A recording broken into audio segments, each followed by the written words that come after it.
Lacrosse fans from all over the Midwest have flocked to the Horseshoe. It's an all-ACC affair in our first quarterfinals as North Carolina lines up against the third-seeded Notre Dame Fighting Irish in a rematch of a classic won by North Carolina earlier this year. This is the men's NCAA Lacrosse Championship presented by Northwestern Mutual. 2 spots to championship weekend on the line in the Horseshoe today. Yesterday in Rhode Island, Maryland took care of Syracuse, and Brown, without its superstar Dylan Malloy, was able to hold off Navy 11-10. So the Terps will face the Bears in the Final Four. Will it be the Irish or the Heels, or the Greyhounds and the Tigers? We should be in store for a white knuckler, maybe even some bonus lacrosse. These two teams have been playing against each other since 1995, and if history is any indicator, we will have a tight one. Hello and welcome to Ohio Stadium. I'm Eamon McEnany, happy to be joined by Quint Kesnick. Paul Carcaterra is down on the field with us as well. And Quint, you take a look at these two programs here today, North Carolina, Notre Dame, same goal, different missions. North Carolina is a proud program. They've won 4 NCAA championships, but the playoffs recently, oh wow, it's been heartbreak. It's been kryptonite in the quarterfinals. 0 for 8 in this round since 1994. This is a team 9-6 this season. They've had moments of brilliance and they've had moments of struggles for head coach Joe Bresci. Their catalyst through and through though is Stephen Kelly. Energetic face-off man, wins 58% of his draws. He's relentless. His attitude is passed on to his team, and when he's at his best, Carolina is dangerous. He was at his best when they faced each other in Chapel Hill. He was the difference in the fourth quarter. Now Notre Dame, their offense seems to be playing at a higher level right now. This is Kevin Corrigan's best team since he's been in South Bend, and that's a long, long time. They've made championship weekend 4 out of the last 6 weekends. They played for 2 national titles. They've done everything except take home the gold. This group is different in that they have multiple offensive stars, and it starts with Sergio Perkovic. 6'4", 220-pound, speedy midfielder out of Detroit. He was a great high school football player.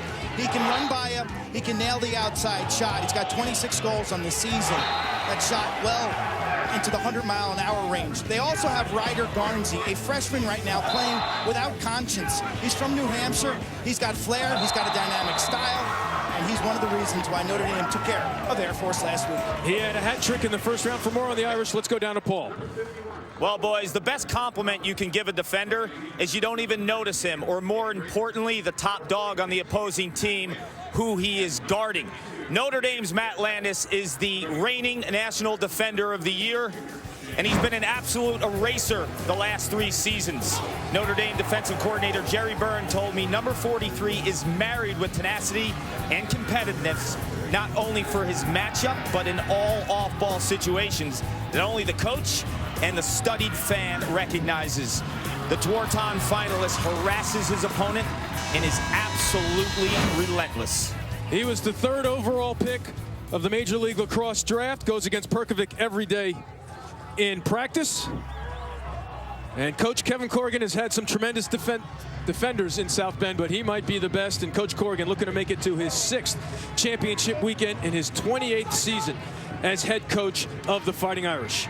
His counterpart today, no stranger to the Horseshoe, Joe Bresci at his alma mater, 91-40. But before he went back to Franklin Street, he was the head coach of the Buckeyes here in Columbus for 11 years. And he said, look, we know it's the elephant in the room. We need to get back to championship weekend, but he thinks he has a team playing with house money here today. No one expected North Carolina to be in the quarterfinals.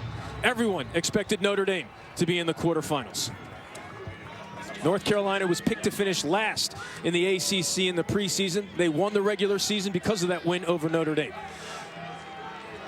So Carolina in the Tar Heel blue jerseys with the white shorts. Notre Dame all white with the navy blue uniforms. It'll be Finley for Notre Dame against Kelly.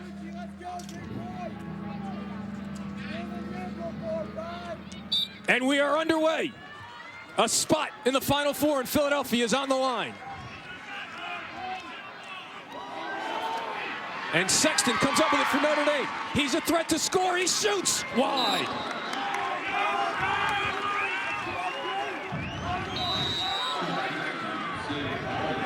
Sexton with 3 goals on the year. Now the All-American Matt Cavanaugh initiates the offense. In goal for UNC will be the redshirt sophomore Brian Balcom from Long Island. He did not get the start in the regular season game, but came out of the bullpen in relief and was solid in the fourth quarter. This is Brendan Collins being guarded by Brett Bedard. Now they switch. Jake Mathai picks up the sophomore from Washington, D.C. They pull Perkovic, as you would expect. Now back to Trevor Brosco. This is a Notre Dame offense that sputtered throughout most of the year, but has come to life here down the stretch. Kavanaugh from the wing.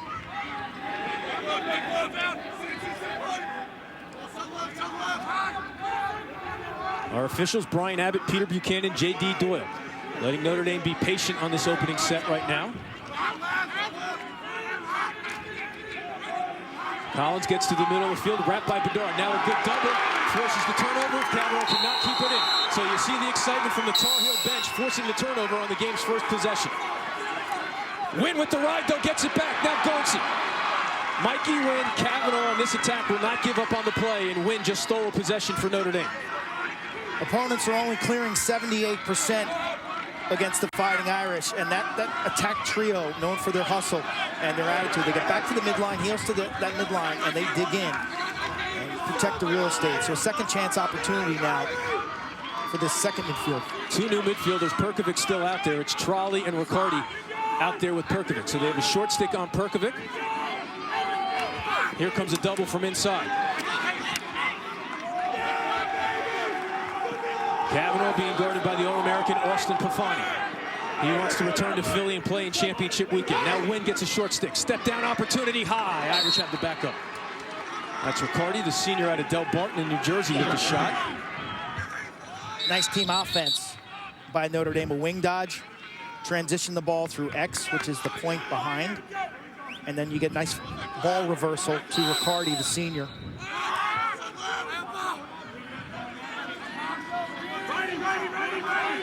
Now here's Trolley, senior out of Canada, by way of Culver Military Academy in Indiana. Kavanaugh looking inside, decides to go the safe route to Bobby Gray.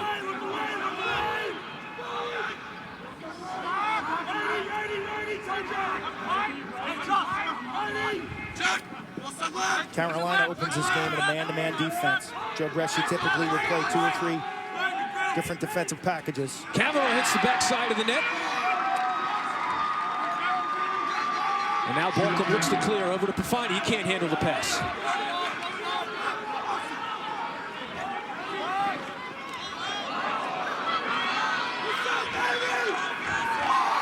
Still, they got to get it in the box as they take it over midfield. Now the defenseman needs a safety valve. He has a man open. It's Tagliaferri. Tagliaferri gets his hands free, and the heels are on the board in transition.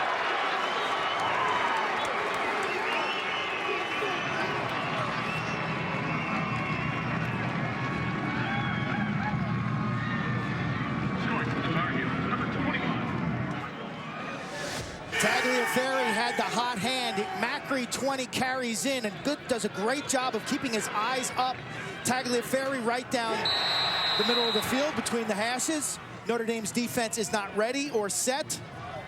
And the first shot finds net behind Shane Doss. Good clear and an opportunistic mindset from Tagliaferri, who has played a great game last week. Had a hat trick in the win over Marquette in Milwaukee. He now has 26 goals, 14 more than his first 2 years combined, as he is finally healthy for Coach Joe Bresci. Call him Tags in 21 in blue, an old school north-south Dodger. And doing a fantastic job, too, of striking in that early offense. Notre Dame, you put them in the 6-on-6 defense, they are super tough to score against. Finley gets called for the hold, so North Carolina gets the ball back. In goal for the Irish, the All-ACC goalie this year, the junior Shane Doss, out of Glen Ridge, New Jersey. He made 11 saves, but gave up 17 goals in the loss to Chapel Hill earlier this year. Has played in this stadium, but it was not one of his finer efforts in the 9-8 win over the Buckeyes. Now this is Simpson, a burner. Draws the early slide from inside.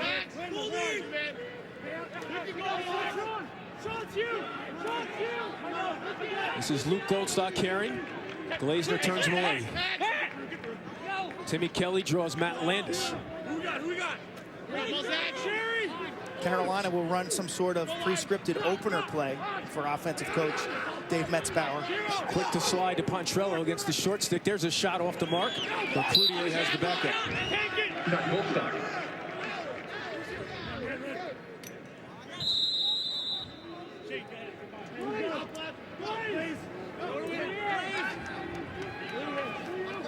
Sidney Kelly down the alley. Back right. Now Simpson gets a step on his defender, but retreats. Shot for Goldstock high, and they give the back up to Notre Dame. Pontrello not behind goal line extended, so they give it to the Irish. Interesting set from North Carolina. Simpson, a midfielder, inverts. He's got blistering speed, 22 in that Carolina blue jersey. And they try to set up Goldstock, their best mid-range shooter, on a step-down shot. I like the concept, but nobody had backup. Keys for Notre Dame. Ryder rips G's, 21 in white. The freshman Ryder Garnsey takes some pressure off of Perkovic and Kavanaugh. Let him go nuts and then defend the diverse offense from North Carolina. They strike you quick. They do it off of rides through the middle of the field. They're good on the 6-on-6 set with 9 capable scorers. Tough team to defend. Brosco gets by 2, changes hands, and shoots save Balka. So Balka makes his first stop of the afternoon. He's playing better down the stretch. He's a sub 50% save guy on the year, but the last 4 games after he was sick against Notre Dame. Did not get the start. Didn't play that day, but since then he's been a plus 50% saves guy. Dangerous pass. This is going the way to Landis. Next, wide empty. Landis isn't going to pull the trigger, but he had a shot. Second failed clear for North Carolina. Now these second chances will add up. Possession time, body shots for later in the game. Here's Wynn behind the net, being guarded by the short stick. Wynn, 36 goals on the season. Not forcing the issue against Bedard right now. Now he gets above goal line extended and ties it up at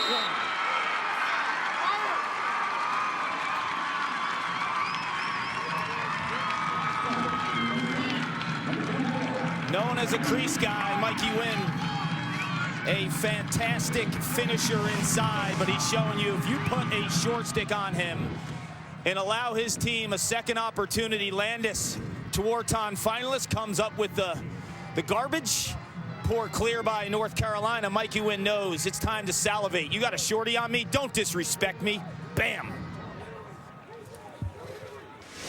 He had 3 in the first game against North Carolina. Now has 37 on the season out of St. Paul School in Baltimore. A late recruit for the Irish, was originally committed to Cornell. When they made a coaching change, he decided to open up his recruiting process, and Notre Dame fans are certainly glad he did, and so is Coach Corrigan. 4 primary guys for the Golden Domers: Wynn, Kavanaugh, Matt Kavanaugh down low, the lefty-righty combo, great shooters. Sergio Perkovic, and we mentioned Ryder Garnsey. Biggest question mark this season has been complimentary scoring. Who else? Kavanaugh doesn't go over, now he does. Ball still loose, last touch by Notre Dame. So Kavanaugh's got to get back so that they're onside. Big time check by 28 Tate Jazokos. Like Carolina's defensive midfield of Bedard, Mathai, Gelba, and 28 Tate Jazokos. Great athletes. Landis runs into his own man on the pick. Now he's able to guard Pontrello. A couple keys for North Carolina. No second chances. That is what we've seen twice now in the clearing game. You've got to make it one and done type scenarios defensively for North Carolina. And then summer league offense. It was it was Notre Dame coach Kevin Corrigan who told us if this game resembles a summer league game, it'll be advantageous for Carolina. And that is score off the ride, score off the ground balls, score off the face-offs. If you stand toe-to-toe and try to play Notre Dame in a conventional 6-on-6 game, too often you lose. Well, Pontrello just drew a penalty on the All-American Landis, so flag down, free possession for the Tar Heels. Notre Dame committed 5 penalties in the loss in Chapel Hill, so that's where Carolina has their kryptonite. Nice split move. Kelly still goes through. And now they're calling him withholding, so we'll get the call against Matt Landis.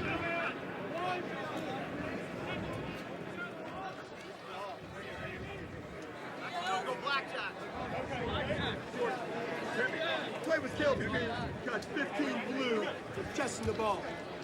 White, 4-3, cross check to the head neck region. In the head, 1 minute, full time. Wow, a huge call against Landis, non-releasable. Cross-check to the head, yeah, absolutely. Good call by the officials. Pontrello got small and Landis cracked him. Great point, Eamon, because Pontrello at 5'9", super speedy from behind the goal. He's got a burst and a change of direction. Landis is going to have to lower his level. Carolina extra man coming in at 47%, 11 in blue. Cannon has emerged as a major threat. He has the ball right now. This unit 9 of 12 in its last 3 games. And again, it's non-releasable.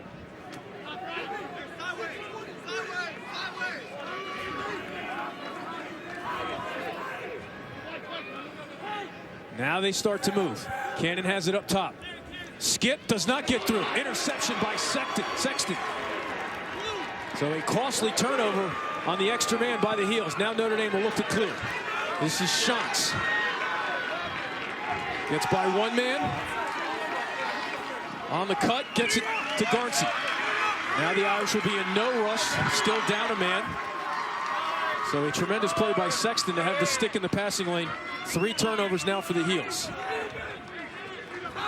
All even, penalty released. And it'll be that first midfield group of Collins, Brosco, and Perkovic. Mathai crosses midfield to join the Tar Heel defensive unit. They'll pull Perkovic. Rowlett goes out on Perkovic.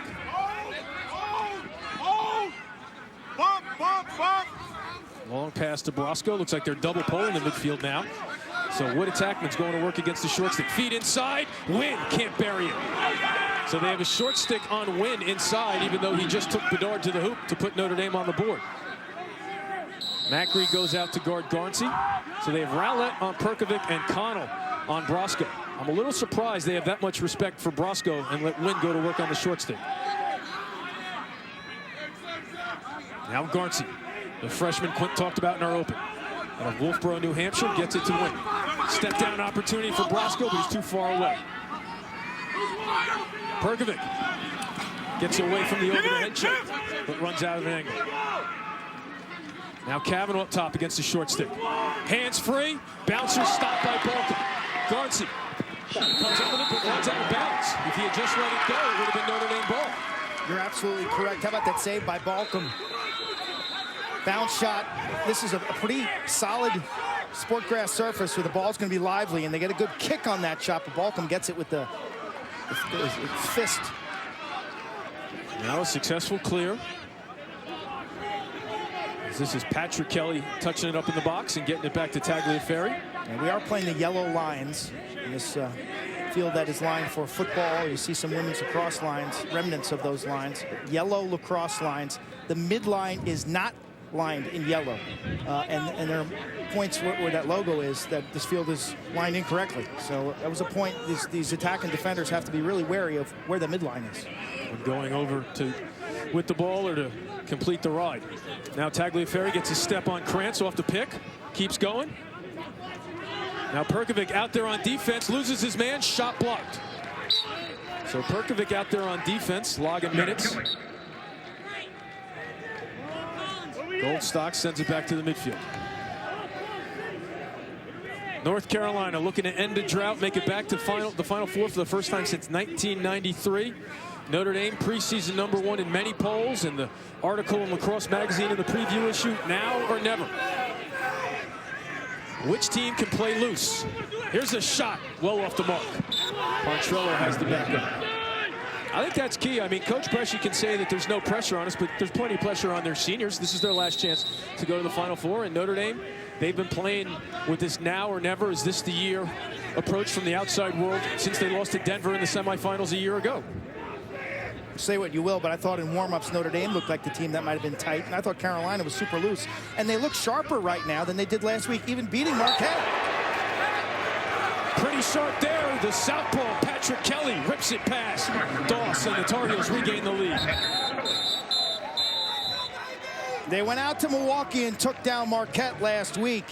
It was 35 degrees out and snowing, and a workmanlike, gutty win. Today they've gotten off to a great start behind Michael Tagliaferri. And Patrick Kelly, right to left, down the alley. Heels, surprisingly, with the early lead. The NCAA Men's Lacrosse Championship is presented by Northwestern Mutual. We help you live life differently.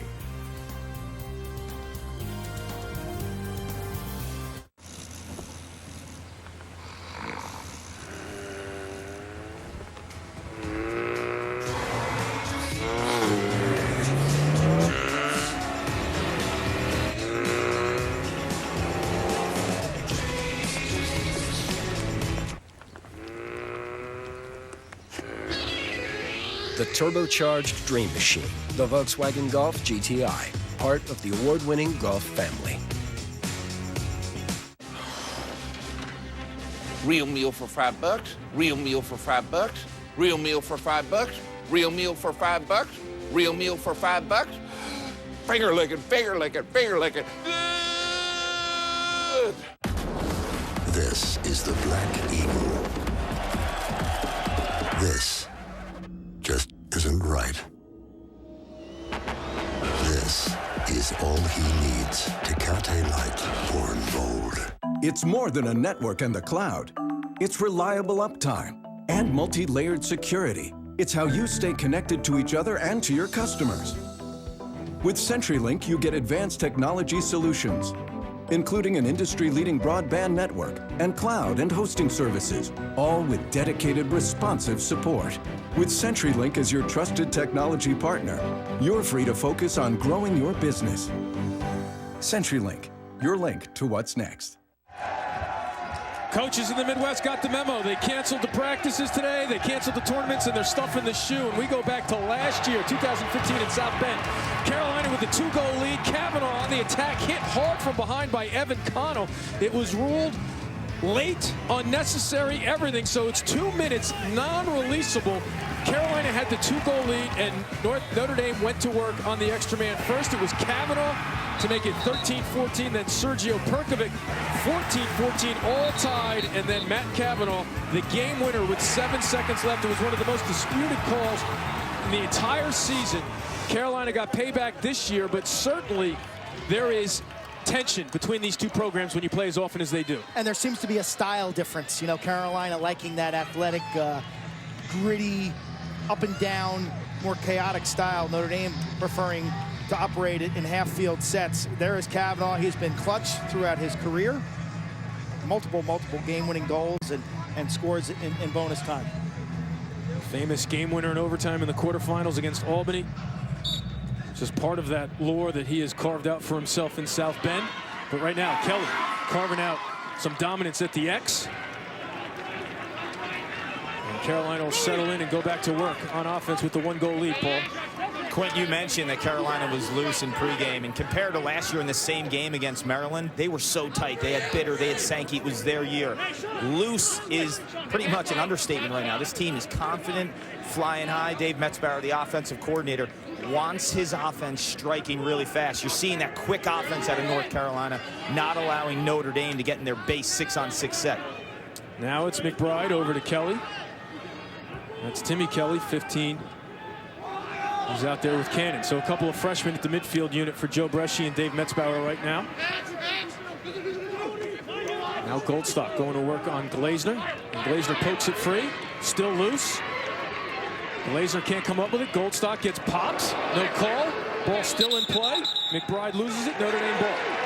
So 6-on-6, Notre Dame forces the stop, much to the chagrin of Dave Metzbauer. Terrific work by Eddie Glazner, the bagpipe player, 6'4" senior, an organizer known for his air traffic control. He's a guy who directs the defense.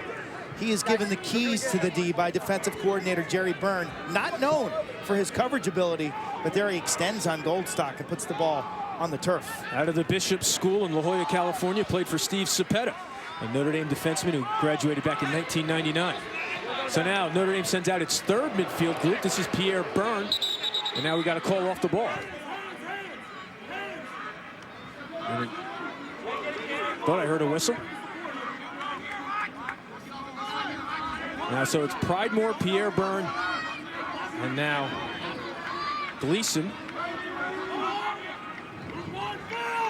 Burn inside, Wynn, can't make the grab. Good team defense by Rowlett, still loose. Yes, the spot in Philadelphia is on the line, and the senior All-American Kavanaugh comes up with it. Unsettled play for Garnsey. This is where he excels, but he backs it up.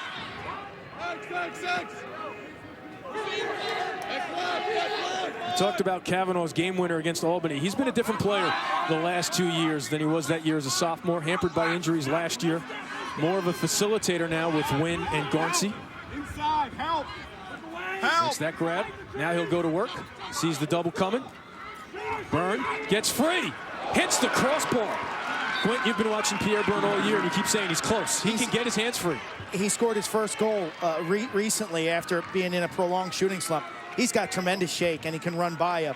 And we've seen him hit pipes. We've seen goalies make miraculous saves on him. Pierre Byrne, 33 in white, is an inch away.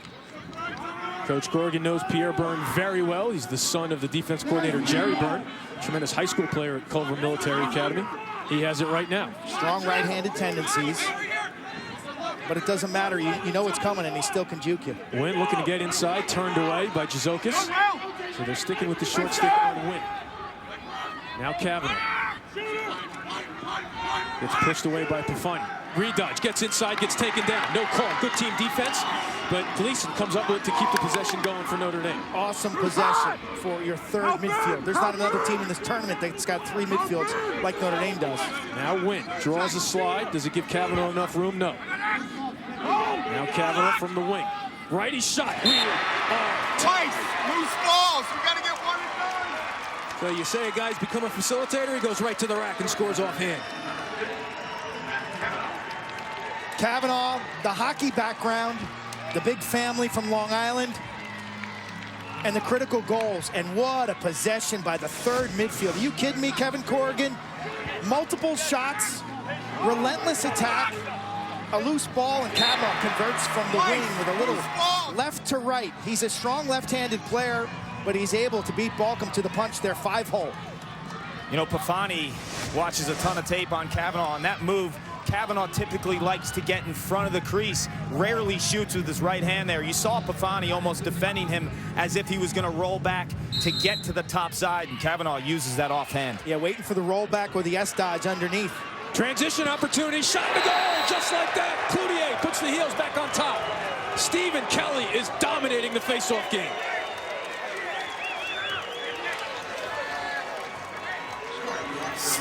Stephen Kelly is not just a face-off man. He is the type of player that can create instant offense off the draw. Was a dual-threat midfielder in high school at Calvert Hall. Scored a ton of goals. Can initiate and find teammates like Cloutier, the Canadian finisher. Heels have 2 goals, one in early offense from Tagliaferri, the other off a face-off. Kelly to Cloutier. Notre Dame's going to have to adjust the angles that their wing players are coming in to try to take away some of Kelly's ability to pinch and pop and take this ball forward. Well, they've lost 4 straight face-offs, and they're going to a double pole. Eppel and Healy, and it's not going to matter when Kelly wins it to himself. So now up ahead to Kyle Matthey. He's going to shoot at the end of the quarter. So a pretty exciting first 15 minutes. Kevin Corrigan might need to go to plan B in the face-off game, because the unseeded Tar Heels have an early 1-goal lead. The winner goes to Philadelphia. Wynn has a goal, but it hasn't been enough. Carolina with a 1-goal lead. Back to Columbus after this.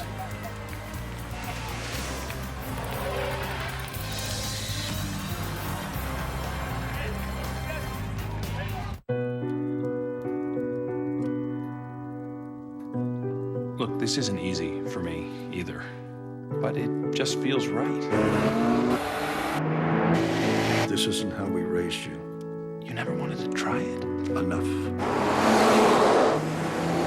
You must have known I was a little different. Not this different. Start your own legacy with the power of infinity. Now through June 30th, lease the UX50 for $319 a month. This is why we love sports. It's in the way they play, free from the pressures and all the money talk. Playing for simply the love of the game, where everyone has a shot at their definition of success on and off the field. This is what we love about sports and what we can still love about college sports.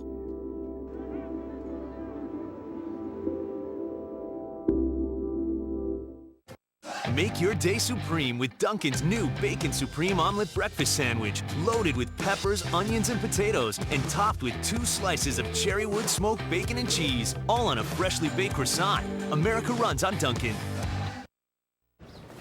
That sucked. That sucked. It didn't suck. In my kimono, bought a car. From my casa, how bizarre. Saved me dollars, that made sense. That didn't suck. In fact, I liked it. Suck, suck, suck, suck, suck, suck, suck, suck, suck, suck. That didn't suck. Didn't suck. That didn't suck. That didn't suck. Didn't suck. In fact, I liked it. That didn't suck. Didn't suck. That didn't suck. In fact, I liked it.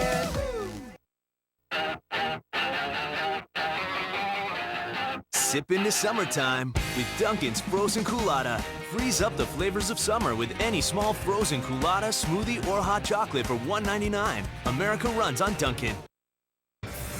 Plenty of Tar Heel blue in the crowd here at the Horseshoe as we welcome you back to the men's NCAA Lacrosse Championship presented by Northwestern Mutual as North Carolina leads by 1, looking to upset Notre Dame. And a reminder that it's softball time, the Eugene region. Tonight at 7 o'clock on ESPN2. It's the 5th-seeded Oregon Ducks taking on Baylor.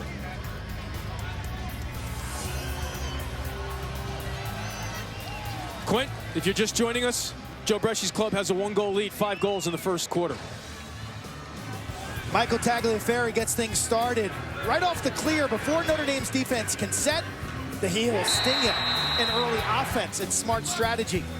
For Notre Dame was Mikey Wynn. They put a midfielder on him. That attackman deserves more respect, and he makes him pay 1-1. Patrick Kelly, he's got strong left-handed tendencies. He's given that left alley, and he makes him pay 2-1. Kavanaugh then on an extended possession. Notre Dame's 3rd midfield chips in a goal. And then right before the end of the first quarter, it's Stephen Kelly continues his mastery. Cloutier scores off the faceoff. 3-2 heels. Difference in this game right now. Faceoff, Stephen Kelly, and goaltending, Brian Balcom. Carolina's upset hinges on those 2 departments, faceoffs and goaltending. Faceoff play turned that game around in Chapel Hill when Kelly dominated the 4th quarter. Now Sexton has a beat on this one. Loses it though as Goldstock came out of the box. Landis picks it up. Watch out, look out. Eppel gets popped. No call, they're letting him play. Rowlett, now there's a late flag. Very similar to a hit Eppel laid on North Carolina last year that was called for non-releasable. Let's see what the call is now. So it's the slash, not the hit, which is a tough call for Rowlett because he'd done his job. A little bit of a turn on this. But clearly contact is made from the rear. You see Eppel turn. That could be a push with possession. Slash right there's the slash right there coming back up. Rowlett, this kid is such a playmaker for a freshman. Under 19 USA team from Burke, Virginia. Notre Dame extra man unit converting at 47%, 5 of 7 in the last 3 games. Perkovic can bring it from the outside. Wynn does his damage inside.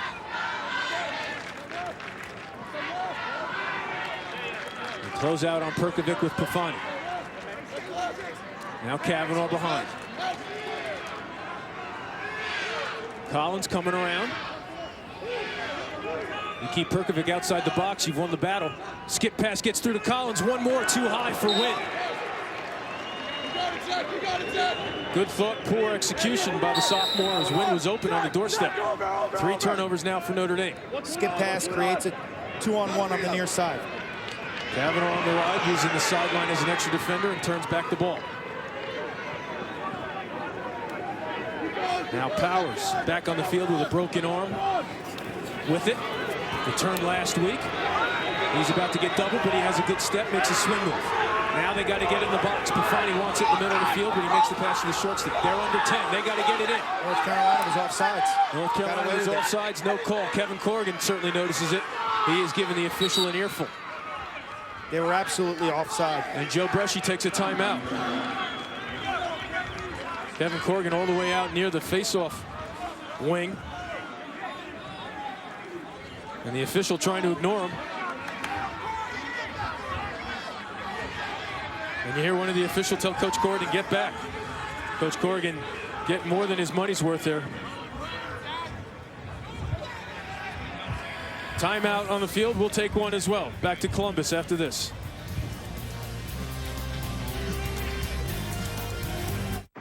Hey, honey.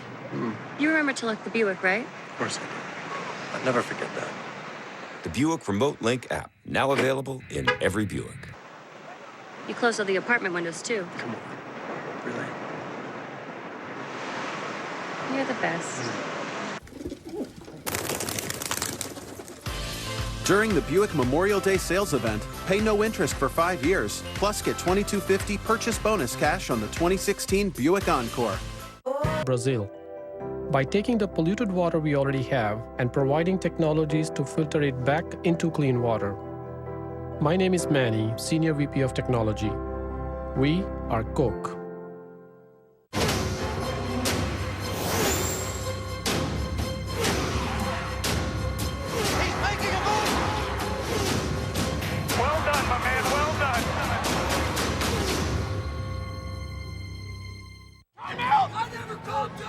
Welcome back to Ohio. Second quarter of the quarterfinal between Notre Dame and North Carolina. And we just want to take this time to send out best wishes to Grant Mays, a player at Centerville High School. Last Saturday in a game against Moeller, he took a shot in the chest, and a very scary moment. But Moeller trainer Craig Lindsay, head of security Rich Wallace, fortunately some doctors in the stands, and they had an AED defibrillator on hand. And you know, some of the people who were there at that scary moment said it was a total team effort, and they all felt they were part of a miracle. Grant recovering right now, so we just want to send out our best wishes to you. Wish you a full and speedy recovery, and hope to see you back on the lacrosse field soon playing for Centerville. So I'm sure he's up watching this game right now. And just you know, a scary moment, and you have to have those AEDs there for this sport, no doubt about it. Now back to the action.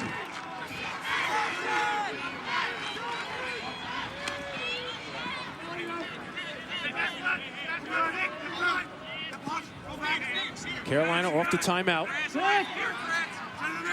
Hit the ball and the lead. Shantz goes out on the ball, Tagliaferri. Tagliaferri has one in transition. Gets to the middle of the field. Now he gets picked up by Eppel. Carolina being patient, running a clean set for now. Like their off-ball movement here. They're occupying defenders. Coach Corrigan's still mad about that blown offsides call, and then went after the refs in regards to timeouts. The Irish were charged one. They haven't called one to date. Doss with the save. Well, the scoreboard gave it to Carolina, so we'll clean that up as Krantz makes the catch. But good job by Carolina to get back to turn away the transition. That could settle down Doss, who only has one save. That makes his second an easy one. So right now the official scores have given the timeout to Carolina, who obviously clearly called it. They had the ball. Now Kavanaugh. They have Rowlett on Garnsey. Shantz will come off and Perkovic will come on. Got to continue to give Perkovic dodging opportunities, whether it's against a long pole defender or a shorty. Well, they have the short stick on him now, Jizokis. Feed the monster, play power lacrosse, your best against the opponent, regardless of the matchup. Perkovic on the sweep, goes to the left, hands free. Balko might have gotten a piece. Garnsey with the backup. That was close, it was a nice move. That sets up so much of what Notre Dame can do, because that gets the eyes of this defense coming upfield. He'll draw double teams, and then everybody else becomes a weapon off ball movement. Now they have a pole on him. Gets a pick from Brosco, so they switch. Bedard picks up Perkovic. And he'll go and set a pick as they have a short stick on Kavanaugh. Kavanaugh rolls back. Brosco too far away to let it fly. Now again, Kavanaugh with a short stick on him from up top. That's Jizokis on Kavanaugh. Slide ready to come from inside. Skip pass gets through. Tough angle. Collins can't bring it in. Collins was ready to shoot before he had it. Rowlett picks it up for a turnover for North Carolina, but then throws it away. Nope, sorry, threw it to the next man. Collins had 4 assists last week against Air Force. He played his best game of the season. Today, 2 turnovers. It's been jumpy. So now Carolina gets it back with a chance to go up by 2. Shit, man. Wide open on the crease. Doss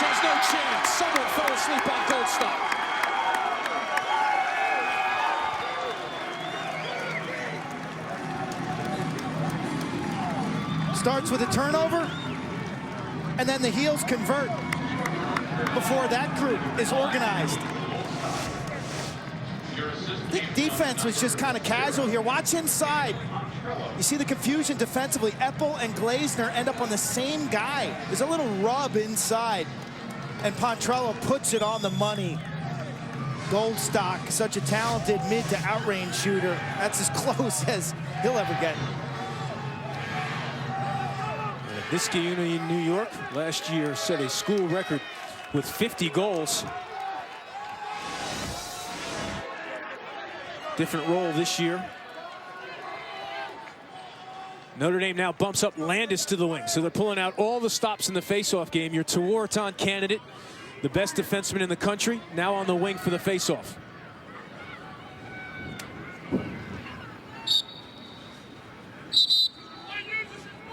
And they call Finley for using his foot.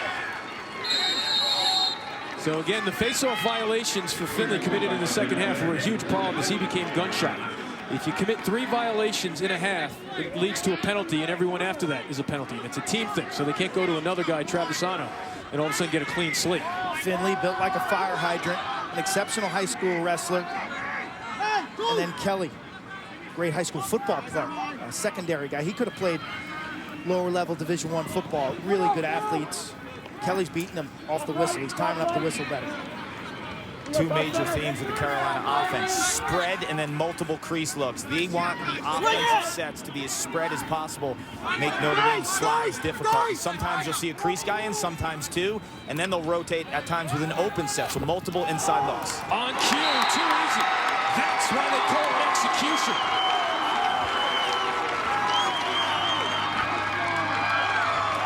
I've seen 2, and I've seen 3 boys in blue on the inside, confusing Notre Dame with the pick game.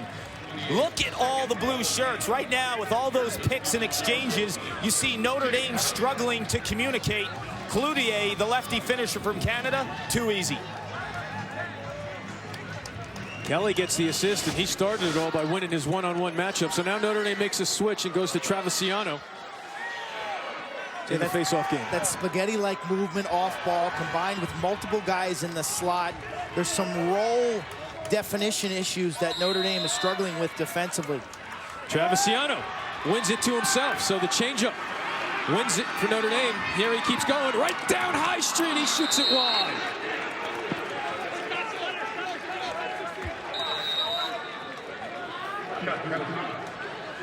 So now Notre Dame with the ball down by 3. Carolina scored 3 unanswered goals. Coach Corrigan goes back to his veteran line of Gray, Riccardi, and Trolley.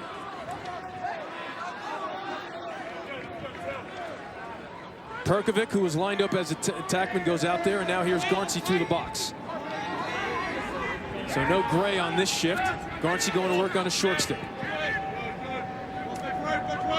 And that's Mathai.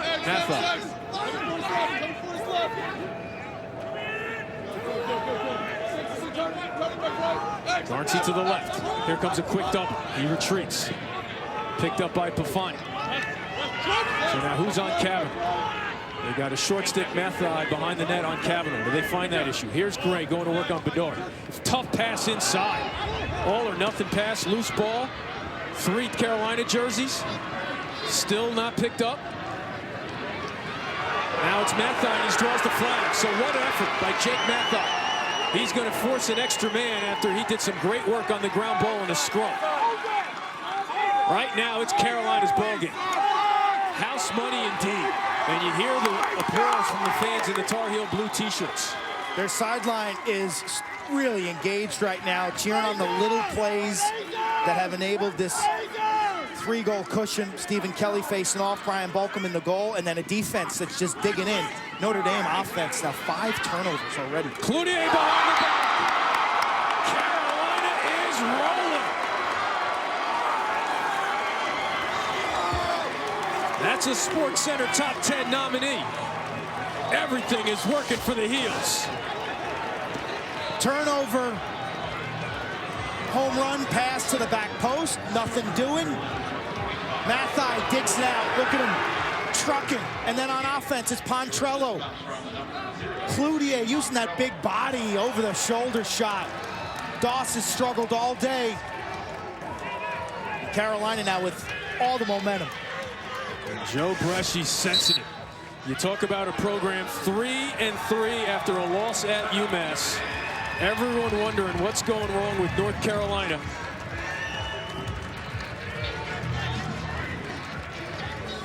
More on that in a moment, but now let's check in with the studio as the third-seeded Irish are on the ropes.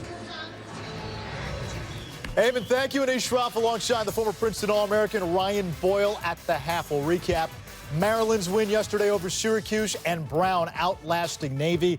Chris Cloutier, 3 first-half goals. What are you seeing out of Carolina? Yeah, great offense in terms of diversity. They're doing a great job in terms of throwing Notre Dame a lot of different looks. Cloutier just got lost there that last time. Yeah, 1993. It's been well documented. A long time since Carolina got the championship weekend off to a good start in Columbus. Eamon? All right, Anish, thanks. And, you know, we were talking about to Joe Bresci this week, you know, about a team that no one gave a chance or house money. How could you give them a chance, Quinn, at 3-3 after bad losses in the sense of score differential to Hofstra and UMass? Yeah, they lost at home to Hofstra. They went up to UMass and lost. They're 3-3 facing Manhattan later that week, and they had a team meeting in their hotel up in Massachusetts. It lasted 2 hours. Players and coaches only. Every single person in the room spoke. Coach told us that players and coaches were in tears, and that became the moment of change for their season. He said he saw more passion and energy in practice. He says, I'm all over them in practice now. I ramped up my intensity, and the team's ramped up their competitiveness. From that 3-3 point, they went on. They beat Johns Hopkins in Baltimore. They took down Notre Dame. Those are the signature wins. Last week, they were gutty at Marquette. You asked him for the major theme to come out of that meeting. He said, man, there's so many. But I think the biggest thing was take some pride in the uniform. Just because we don't have Sankey or Tutton or Bitter, we're still North Carolina, and we're still supposed to win. And the poor Manhattan Jaspers got the brunt end of after that meeting when they went down to the Bronx and took care of the Jaspers. But here he is now on the stage. We talked about it in the open. Ofer in the quarterfinal round since 1994. And he said, look, we all know it's the elephant in the room. Now there, Landis on the wing here. We've seen Notre Dame go to this, but usually in desperation in the fourth quarter. Now they go to it in the first half. Well, this is desperation time. If you're Kevin Corrigan, uncharacteristic timeout. He hates calling timeouts to get his team emotionally back into the ballgame. He had to. The bleeding was too profuse. And now Kelly jumps, so face-off violation against the Tar Heels, Clark. Yeah, Notre Dame, Kevin Corrigan just lit up his defense. Off-ball communication, fighting through those inside picks, but you mentioned North Carolina guys, too. They lost Bitter, Sankey, and Tutton, but no one feels bad for these guys. They have double-digit Under Armour high school All-Americans and a very difficult team to defend. There's no 3 guys that you have to stop. There's 9 now, 6 offensive middies, 3 attackmen, playing as a whole unit. Now Collins gets to the middle of the field, rolls back right, hands free, doesn't pull the trigger. Gets it to Kavanaugh. Now Perkovic, hands free, off the cage. Back up to Notre Dame. You asked Coach Bresci this, Notre Dame, this defense has built a reputation, and deservedly so, of not being able, you can't get to 10. Well, Carolina has figured out how to get to 10. Back-to-back years, they've gotten into the teens. One thing they do well, they get the ball behind the goal. And Notre Dame's defense is not as buttoned up in dealing with offense from behind the goal. They're terrific against midfield dodges. And it was a Carolina team last week against Marquette. It was all midfield dodges. Today, ball's behind the goal. One more to Perkovic. Time, room, save, Balcom. Rebound grabbed by Rowlett. Kavanaugh all over Rowlett, but 4 saves by Balcom now. Now Kavanaugh falls, so Rowlett gets a clearing pass. He's got a pole wide open, but he doesn't take it. Balcom locked in. Balcom winning his matchup. Stephen Kelly at the face-off X winning his matchup. And the Fighting Irish now shooting only 2 of 13. Perkovic sets his feet. Balcom, a beautiful stop down low. He digs that ball off the carpet. But another failed clear for Carolina. So now Notre Dame will set up the clear. It's a similar shot last week that Balcom surrendered to Marquette. Ball hit off his hip. He was all over that. From the release point, right off the plastic, to the contact point with his stick. Seeing a Balcom play well in Ohio, nothing new. His father, a Division III All-American at Worcester for the Fighting Scots. Now Perkovic's got to get it in the box, under 10, and he steps it in. Keeps going, does more than that. Lefty shot off the mark, but Kavanaugh's there for the backup. So Balcom's getting peppered. Notre Dame now 2 of 14 in the shooting department. Maryland and Brown are making travel plans to Philadelphia. Who else will join them in the city of brotherly love next Saturday? After this ball game, it'll be Towson against Loyola. Two schools separated by a good Quint-Kessenich morning run, coming all the way to Ohio to battle for the right to Philadelphia. All of a quarter mile. One is 408 miles away from this venue, and the other is 406 miles. So they were lucky enough to fly here. Had it been under 400, the NCAA could have put them on buses. That would not have been a Quint-Kessenich morning run. Oh, 6.5 hours? We've all been there. I tell you, my flight was filled with parents from the Baltimore area, from both Loyola, Towson, and North Carolina. Good news was that Brian Abbott was there, the official, in case anything broke out. And I didn't hand out any of my drink tickets to any of the parents, so everything was well behaved. You're not rooting, you're not pulling for any team? Garnsey with the ball movement to win. Turned back by Kyle Matthew. Long possession for Notre Dame. Do they get hit by our game's first shot clock? Bobby Gray. I think we're about to get one here, gentlemen.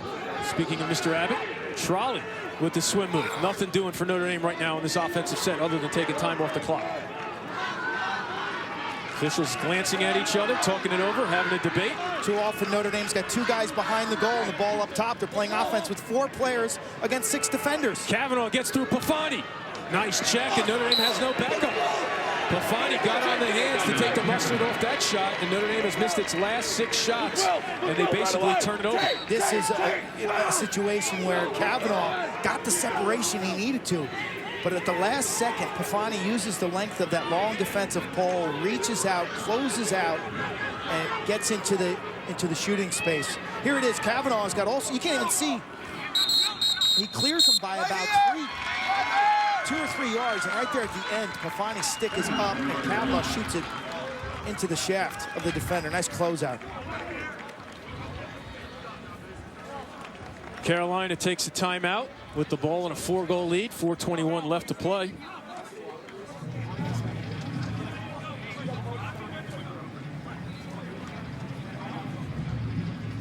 That gives us a chance to remind you that tonight on Sunday Night Baseball, it's the Cubs and Giants from San Francisco. Anthony Rizzo and the Cubbies off to their best start since 1907, but they'll be facing a tough southpaw in Madison Bumgarner. Sunday Night Baseball presented by Taco Bell, 8 Eastern on ESPN. Also streaming live on Watch ESPN and the ESPN app.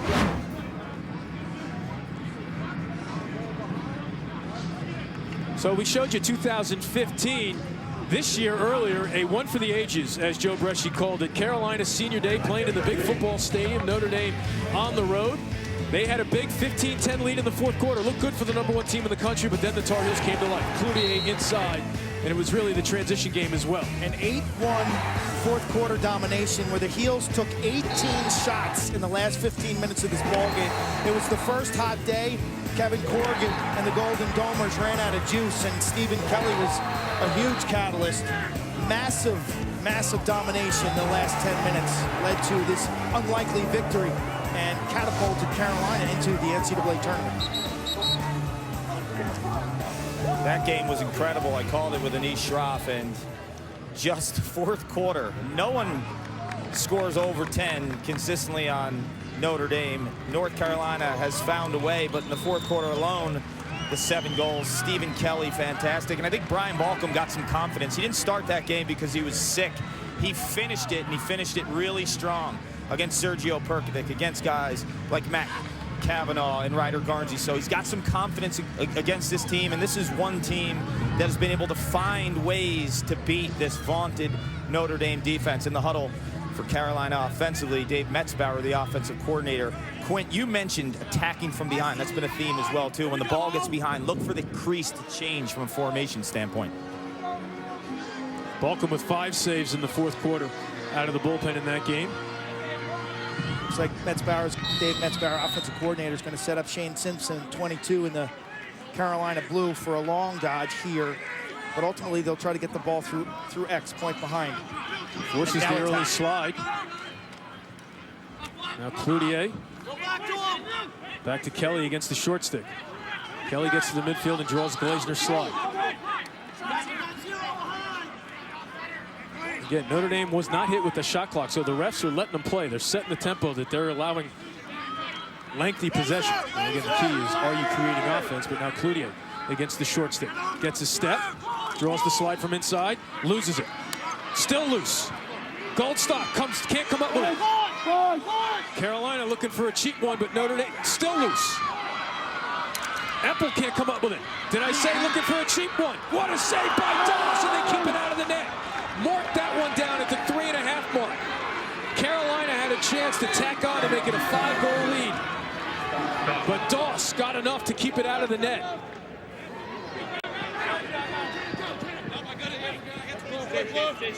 Collins was there to clean it up, but Doss, you know, certainly you saw the potential for this as that ground ball battle went on. Did it cross? Absolutely not. Look at the official. He's right up straddling the goal line. Terrific position. He's locked in, focused, and sees everything. No goal. Good call. Irish need a spark on offense. Over 12 minutes without a goal. 0 for 6 in the shooting department. 4 turnovers since Kavanaugh made it a 2-2 ball game. Here's Perkovic. They send the pole out on him. He loses his footing. Quick slide ready for him. Now Perkovic in a whole heap of trouble. Double team. Loses it. Great team defense by the Tar Heels. They are locked in right now on the defensive end for North Carolina. Carolina out of timeouts for the final 2:22. Now again, the officials have set the stage here to allow them to milk the clock, and the possession game will allow them to milk some more. Offensive coordinator Dave Metzbauer has his hands up into the air. He wants patience here. He would love to see this half end with a long possession and a goal. That would be the blueprint for the team in Tar Heel blue. Here's Pontrello going to work against Landis. He has not forced this issue as much as he did in the first game, but he hasn't had to. Now he rolls back. Goldstock has a step on Geis. Quick slide from Glazer. So the defense is moving. Can the Heels find the open man? Cannon to the middle of the field, hands free. Easy save by Doss. Not what Dave Metzbauer was looking for. Now a run-out opportunity for Krantz and the Irish. Krantz has a goal on the season, but the Tar Heels are back. Does Kevin Corrigan take a timeout? Won't try it unsettled, but he will now. Cannon's provided a spark, but I think that was the freshman losing his way in the moment there with that shot.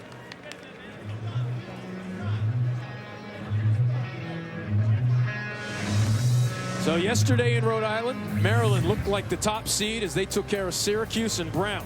Without Tewaaraton favorite Dylan Malloy, still able to hold off a game Navy squad as Ricky Soul's club gave the 5th-seeded Bears all they could handle yesterday in Providence. And now here today, we're watching Notre Dame, North Carolina, and coming up next, it'll be Loyola against Towson. Loyola looking to return to the Final Four since 2012. It's been since 2001, the last time the Tigers made it to championship weekend. And coverage of the NCAA championships continues with the NCAA men's lacrosse semifinal games on May 28th at noon and 2:30 Eastern on ESPN2. For more information, log on to NCAA.com, the official online home for all 90 NCAA championships. Always enjoy going to championship weekend in Philly. Get some cheesesteaks, run the steps, take the Broad Street line down to the link. Great lacrosse town. Joe Bresci would love to make it back to the Final Four, and of course their 91 team being honored, 25th anniversary of that championship, so there'll be plenty of Tar Heels on hand whether Joe Bresci's club can hold on to this lead or not. But what a party it would be for the Tar Heel faithful if they can make it back to the Final Four weekend the same time their last championship is being honored. Paul? Message in the Notre Dame huddle. Kevin Corrigan said, loosen up. You guys are so tight right now. We're not down 4 goals in the 4th quarter. We have an eternity in this game, and I think what he wants to see is Mikey Wynn a lot of times from the crease is getting a short stick matchup where most attackmen are getting guarded by the 6-foot pole. Wynn can get that matchup, but he doesn't want Wynn holding on to the ball. If he decides to go to the goal, it's got to be right away off of quick ball movement. Feels his offense is letting the ball kind of die in their stick. Quick passes, and when a guy's going, it's got to be right off of that ball transfer. It's a great point, Paul, because it seems as if it's all one dodge and a guy looking to make the home run pass, either inside or to the backside. We haven't seen dodge, draw the double, get that ball reversal, and then re-dodge. All the parts have not been working well together, and the ball has been stagnating in pockets. So Notre Dame looking to pull within 3 and take some momentum with it into the locker room. Starts with Perkovic and a pole on him. Shot high. Garnsey with the backup. Notre Dame out of timeouts, so they'll have to go to 70 seconds on their own. Garnsey hasn't been a factor. Really, obviously, as we mentioned, the offense hasn't been a factor. Kavanaugh scored middle of the second quarter to first quarter to tie it at 2. Non-existent since. Shooting 2 of 16 as a group. Perkovic 0 for 5 so far. Low quality, outside the hashes, weak angles, and then Balkum's been very good. Now here's Garnsey, content to move it along. Perkovic has a shorty on him. Lefty free again. Balkum got a piece. This will stay in play. Huge ground ball here at the end of the first half. Clean pickup by the heels. Now they have plenty of time to convert. Up ahead to Matthew. Sends it back. Doesn't know trail check's coming. Holds on to it. Carolina now. What a boost this would be. What an exclamation point to 30 minutes of dominance for Cloutier and the heels if they can punch one in here. 17 seconds left. Pontrello against the All-American Landis. 12 seconds. Pontrello, one-handed shot, stopped by Doss. He gives up on the play. Net is open for Doss. Cleans it up. It's 5 seconds. Kavanaugh does not get his hands free for a shot.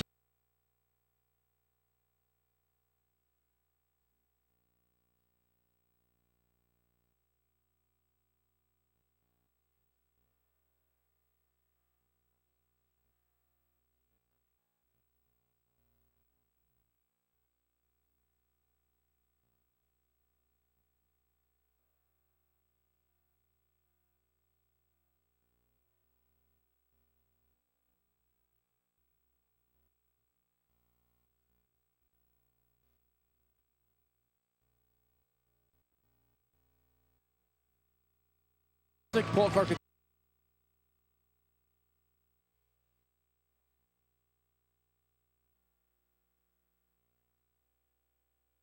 Often they have 1 goal in early offense.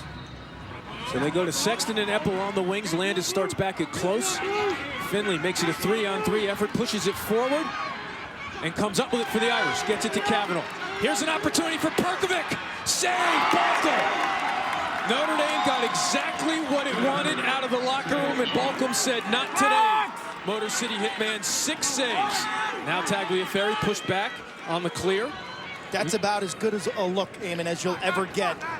From about 11 yards, dead center. We talked about the football hashes. There he is at 12, feet set, changes levels. And Balkum up to the task, coming in less than 50% today. His best game of the season thus far. Now Kelly gets it in the box. And now they got Landis hung up for a moment. Paul, what do you have? Spoke to Kevin Corrigan just a few minutes ago and got exactly what he wanted. He said, we just got to get Sergio on track and force Balkum to make saves. They did it just there, and the sophomore goaltender's been playing out of his mind. He said defensively, no different looks than they're used to when they're playing Carolina. Those 2 sets on the crease, just a lack of communication, and they're not playing well off the ball defensively. You know, you look back to last week, it was an underrated moment because it happened early in the game, but Marquette had tied the game at 7, and that place was going bonkers, and they had a similar opportunity off the face-off in transition, and Balkum made a huge save. Carolina picked up the ball, went down the other way, and scored to make it 8-7. That had to be a huge confidence boost for Balkum, because if he didn't make that shot and Marquette had the lead, who knows what would have happened last week in Milwaukee, because that place was ready to explode. Now Tagliaferri gets by Eppel, shoots, scores! First few minutes of the quarter are huge, and it continues for Carolina. In warm-ups, during halftime, 21 in blue, Michael Tagliaferri, known as Tags by his teammates, has been jumping around, is so fired up for this moment, playing with a ball of energy. And what he does so beautifully here is he stays directly in the middle of the field. He doesn't bow out left or right to lose his angle. He's staring at 36 square feet. Eppel goes for the home run check, which allowed the shooting lane for Tagliaferri. And now it's 7-2, and this quarter could not have started any better for Joe Bresci and the Tar Heels. They get a save on the All-American, and then their All-American cashes in on the other end. Notre Dame's got to start thinking about their 10-man ride, that is to change the tempo of this game off a face-off win by Stephen Kelly back into the zone. They got to do something to get their legs going. 10-man rides like a full-court press in basketball, and it forces you to move and make plays. And right now, they are sedate in their approach everywhere.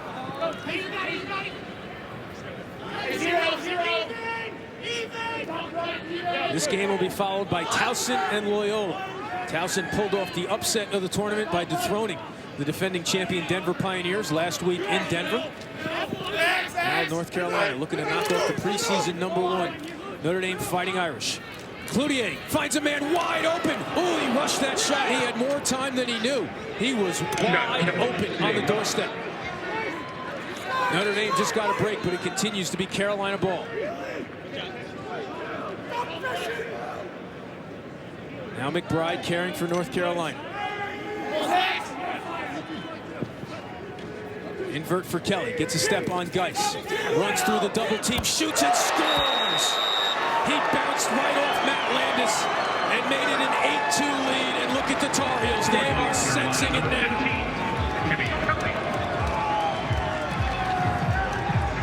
Six unanswered goals for the Tar Heels. Nightmare start of this third quarter for the #3 seed Notre Dame. Two players collide on the wings. Sliver of an angle, and he beats Doss high. Shane Doss has struggled all day long. Carolina's been really opportunistic. Plant your feet, grip it and rip it. 6-goal lead. Geis took out his own man, Landis. So Kelly kisses the sky, pretty much got a free pick there from the freshman.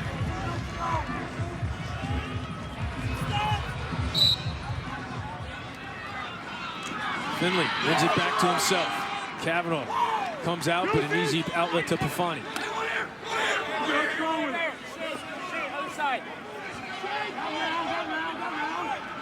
Perkovic challenges Balkan. Up ahead to Mathai, who gets by Kavanaugh.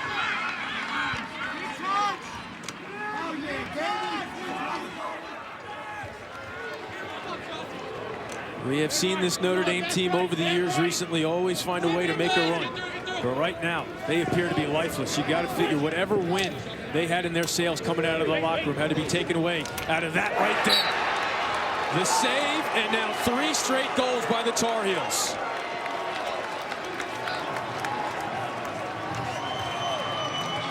Kevin Corrigan can't believe it, nor can the Notre Dame defense, which prides itself on communication and everyone being on the same page. The inside game for them has been in complete disarray, and Luke Goldstock goes back to his money spot inside.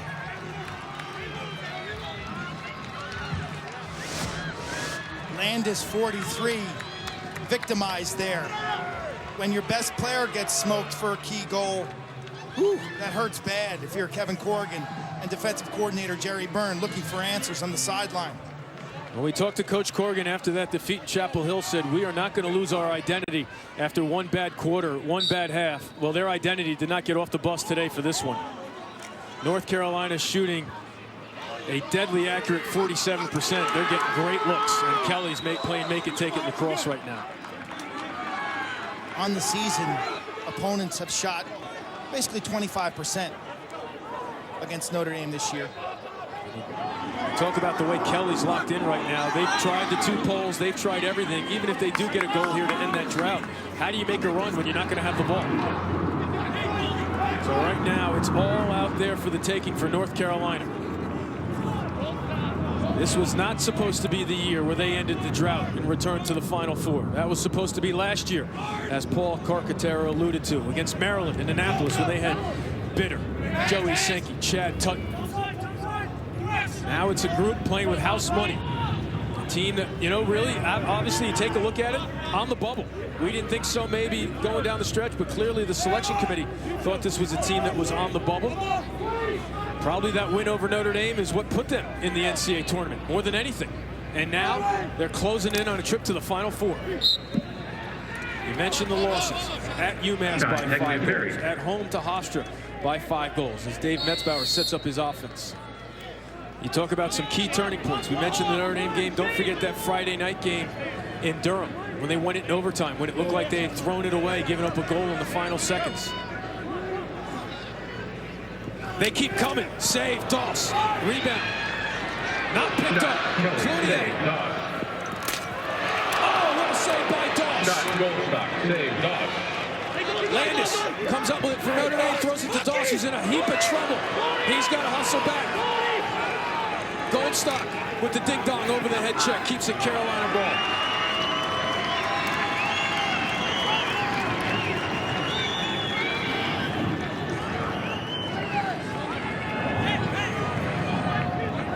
Left side of your screen. Watch Goldstock. Simpson gets a step on shot, shoots off the cage, but Tar Heels have the back. You think of some of the teams Joe Bresci has had lately with Marcus Holman when they went to Indianapolis and played Denver. We mentioned the trifecta of Sankey, Bitter, and Tutton. You know, sometimes you don't win it with your most talented group. Sometimes you don't accomplish and get over the hump. But no one thought this was the group that was going to go to the Final Four after that 3-3 start with losses to UMass and Hofstra. Played Denver tight, had a big win at Johns Hopkins, so you knew, as Paul alluded to, that they had talent. Now the flip play, Tagliaferri back to the left, tied up by Healy. The swim keeps going, but he draws the flag. So Notre Dame will be a man down, and it will stay Carolina ball.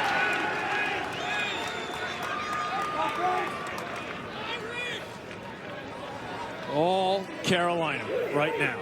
Nothing else to say. They're faster to the ground ball, they're crisper on offense, and they're dominating play. This is a free possession with the flag down.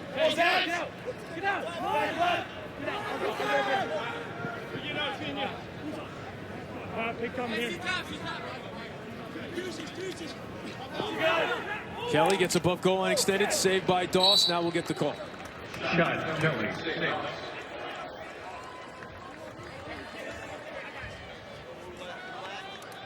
Stay wide.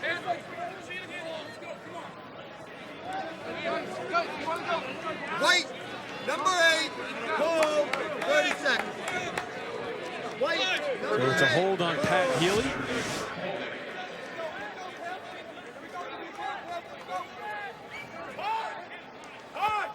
So now the Carolina extra man unit with a chance to make this an 8-0 run. Best thing about this group is that they've kind of shared the workload between Pontrello, Goldstock, Cloutier, and then Cannon, 11 in the Carolina blue, the little lefty on the post. They've shown a lot of versatility with this group, not relying on one or two guys. And a possession continued by the great ride after a couple of nice Doss saves. Right on the doorstep, he couldn't make the shot. Now Eppel comes up with a huge ground ball for Notre Dame. They're hunting him down. He needs a safety valve, and he gets it to Chance, who gets tied up by Cloutier, but he keeps his balance. So now Notre Dame will run out the man down. And boy, if the Irish needed a goal, it's certainly now. Win.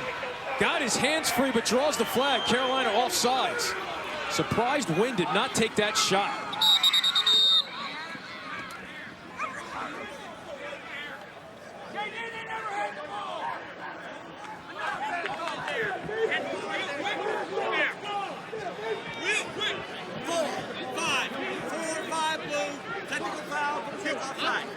So Cloutier went across midfield, which will set up the Notre Dame extra man.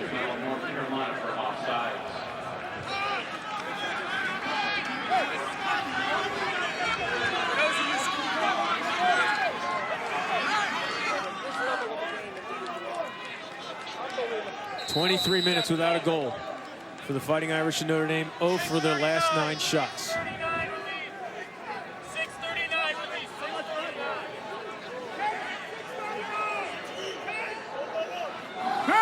Dornson. Cavanaugh doesn't have an angle. Perkovic. Rowlett quick to go out on his hands. Skip pass, win. Penalty released, so Notre Dame doesn't even get a shot on the extra man. And Collins will be guarded by Jizokis.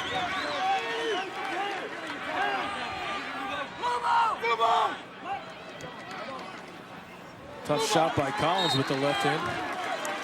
For fans at home, I've been referencing the football hash marks. And use them as a guideline. You know, as an offensive team, you want to get inside those football hash marks and inside, let's say, 10 yards north of the goal line extended for a quality shot. That's considered the paint area. And too often, Notre Dame's been like that outside of that paint area, both wider than you want to be and from a more severe distance. Quinn, I think Perkovic, 16 wide, also needs to start shooting high. I think Balkum knows he's going low when he has time and room. Collins can't put it on Cage. That was good offense. So Carolina might have settled into a zone here. All of Perkovic's shots that Balkum is all over are to the lower corners. I think if he switches his levels and throws some high heat, he's going to catch him.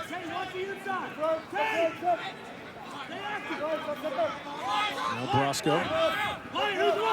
Gauncey can't get above goal line extended. He'll retry against his neighbor Jazokas, both from Wolfboro, New Hampshire, but that's certainly settling. So Jazokas and Gauncey know each other's games very well. I mean, these are prayer shots. I mean, that's got no chance. Certainly not making the zone move. Who's the zone buster? Brosco carries it in. Dodge a seam, draw two, get the ball out of your stick. Perkovic, he's going to settle. No, moves it along. Kavanaugh, one more to Garnsey, not above. Not above the angle, but when Brosco, that's a shot that Carolina's going to get. Carolina ball. Tremendous hustle by Matthew to take the angle on Brosco. So Notre Dame shooting 2 for 22 this afternoon with a trip to championship weekend on the line. That's the third time that the Tar Heel defense has beaten Notre Dame to shots out of bounds. So they don't count as turnovers, but they become turnovers because Carolina's anticipating some of those shots in the backside and winning that race. Notre Dame was offsides, but the refs didn't see it. Not the only thing not going Carolina's way here this afternoon. Sexton ties up Kelly, but Kelly gets it back. I can't blame the refs. The midfield line is white. It should be yellow. We're playing a playoff game on a field that doesn't meet NCAA specs. Certainly this is where the Buckeyes play, and it's the same way in the regular season. Shot opportunity on the substitution game, but they don't pull the trigger. Now they will, and they'll score. The wraparound continues the run. Make it 8 unanswered goals for Pontrello and the Heels. Frustration time for Notre Dame. It's all Tar Heels now.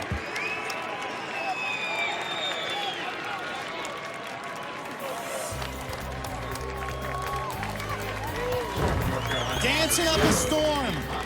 Pontrello, the burst, the creativity. Backhanded. Doss turns and rakes. Can you believe it? Heels up by 8. The NCAA Men's Lacrosse Championship is presented by Northwestern Mutual. We help you live life differently. Hey, you want to go for a ride? Check out Nissan's Intelligent Safety Shield technologies. It worked, huh? And save during Nissan's Safety Today event. For a limited time, get 0.9%.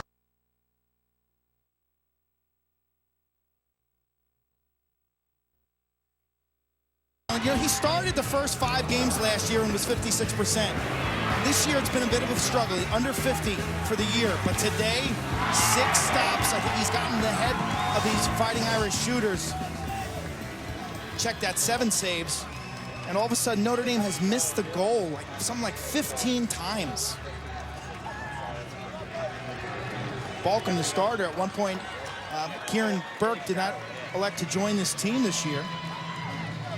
Coach Brian Holman, their goalie coach, told me clearing and communication with the defense was really the difference. It was. There you see 23 shots, 2 goals, and as you mentioned, some of these shots don't have a chance when they take them. They've been, in your words, prayer shots. The problem now for Notre Dame is how do you get it all back in one possession? You're down by 8 goals, and the tendency is to rush and to settle and try to get it back, and you can't. It's got to be one play at a time. Now let's see, do they go to a 10-man? Doss is creeping out of his net. Here comes the 10-man right. So Notre Dame's going to try to apply basically a full court press. But when you play Notre Dame this often, you're ready for it. Although right now they force Carolina to retreat. So the net is wide open if Carolina wants to take a shot at it. Pontrello is going to take a shot at it, and he misses. So now, and the ref takes but does that count as part of the clear? So they'll start in the box, and now Notre Dame's going to have to regroup. Look, you got backup there. So taking a shot from midfield or three-quarter field is a positive as long as your attack is on the same page and understanding that that's a shot and you're going to chase it out. It's a low-risk maneuver. In fact, many times it's the smart thing to do from midfield line when you're under duress. Plant your feet and whip the ball towards the empty net. Your attack's job is to get to the end line. As long as the officials are well aware that it's a shot. Clearly that one was, but so we have seen. Oh, yeah. Nice move by Tagliaferri.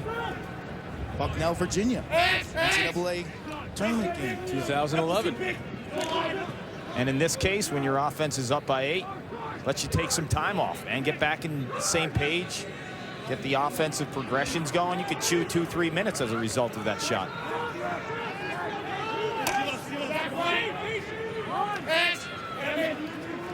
Kelly being guarded by Epple.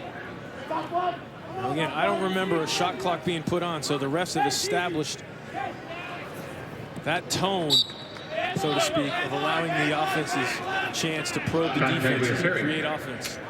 Mr. Positive, Coach Joe Bresci, and there's Tagliaferri, who has a little hop in his step the second half of the season that we didn't see early on in the year. Able to separate, playing with such confidence. 21 in Carolina Blue with the ball right now. You know, Paul mentioned the high caliber recruits Joe Bresci's been bringing in, year out. But with this group, you know, talking to Coach Bresci early in the year, it's like Tagliaferri finally healthy, Simpson finally healthy. That had been a problem for these players the last few years as Simpson gets his hands free but well off.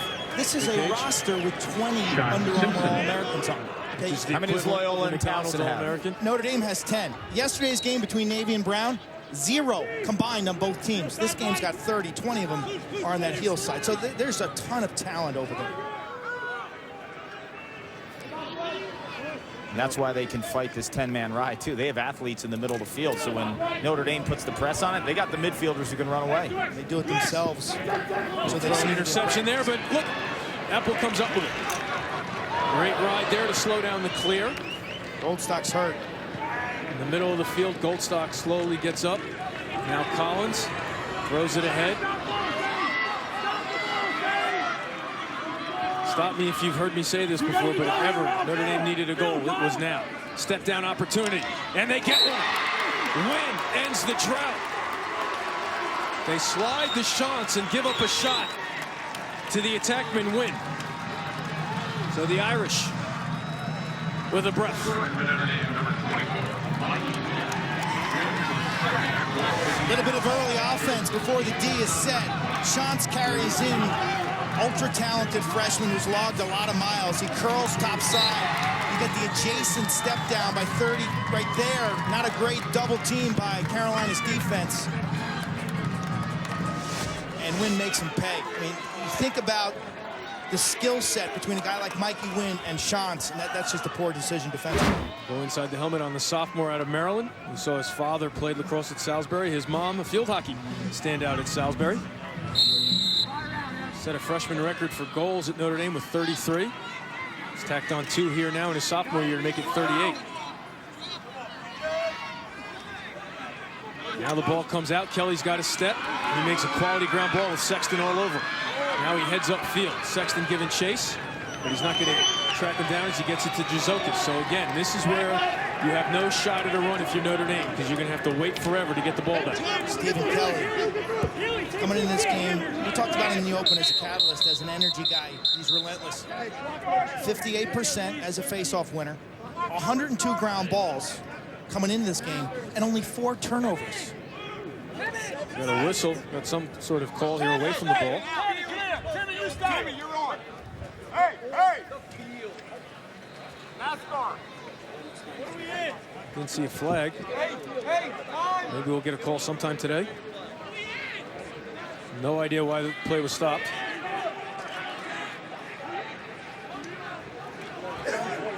So Notre Dame's doubling the ball. What?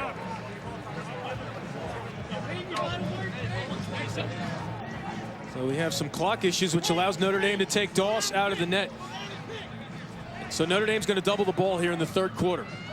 So whatever happened there with that stoppage of play, it allows Notre Dame to set up its defense to double the ball. So the net is open again. Doss is guarding Cloutier. And now Pontrello will try to run away from this double team as he's in a tough spot, but he gets a step on Landis. So now, again, the net is wide open. Pontrello doing his job right here. Running away from Landis, shooting at the wide open net and scoring. What an effort by Steve Pontrello. He was in a tough spot to start in the corner with Landis and another defenseman on him, and he got the step on Landis, and that could be the dagger for Kevin Corrigan's Irish. When the double comes, put it in the stick of the player with the best straight line speed. 22 in blue and 0 in blue. Steven Pontrello possess crazy straight line speed, getting absolutely harassed by reigning defender of the year, Matt Landis. It doesn't matter. These guys are absolutely feeling it.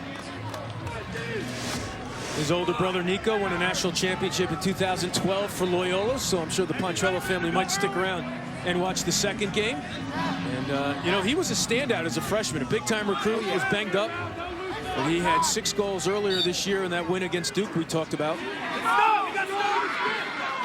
Finley wins it to himself, but then great effort by Kelly.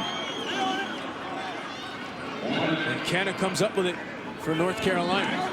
So the Irish will jump into their 10-man ride, but a bit disjointed now. And again, here comes Kelly with a step.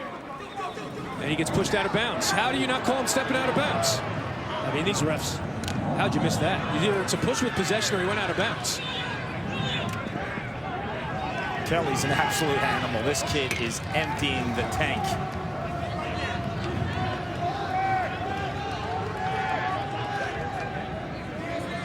Understand pressure's coming now. If you're a Tar Heel offensive player, Notre Dame has got to stretch and pressure some of these matchups on ball and then adjacent. So really important that the ball carrier is ready to go north-south and deal with aggressive defense. There's a shot. It'll be Carolina ball as they get some fresh legs out there with Peyton Plewinski. Tennessee. Final seconds of the quarter. Once again dominated by Carolina, but certainly plenty of time for Tagliaferri to run through a check and got a shot off, but and that'll do it. Utter domination. Dave Metzbauer's offense clicking. Coach Holman and Coach Bresci's defense brought its A game. The Tar Heels are 15 minutes away from ending the drought and returning to the Final Four for the first time since 1993.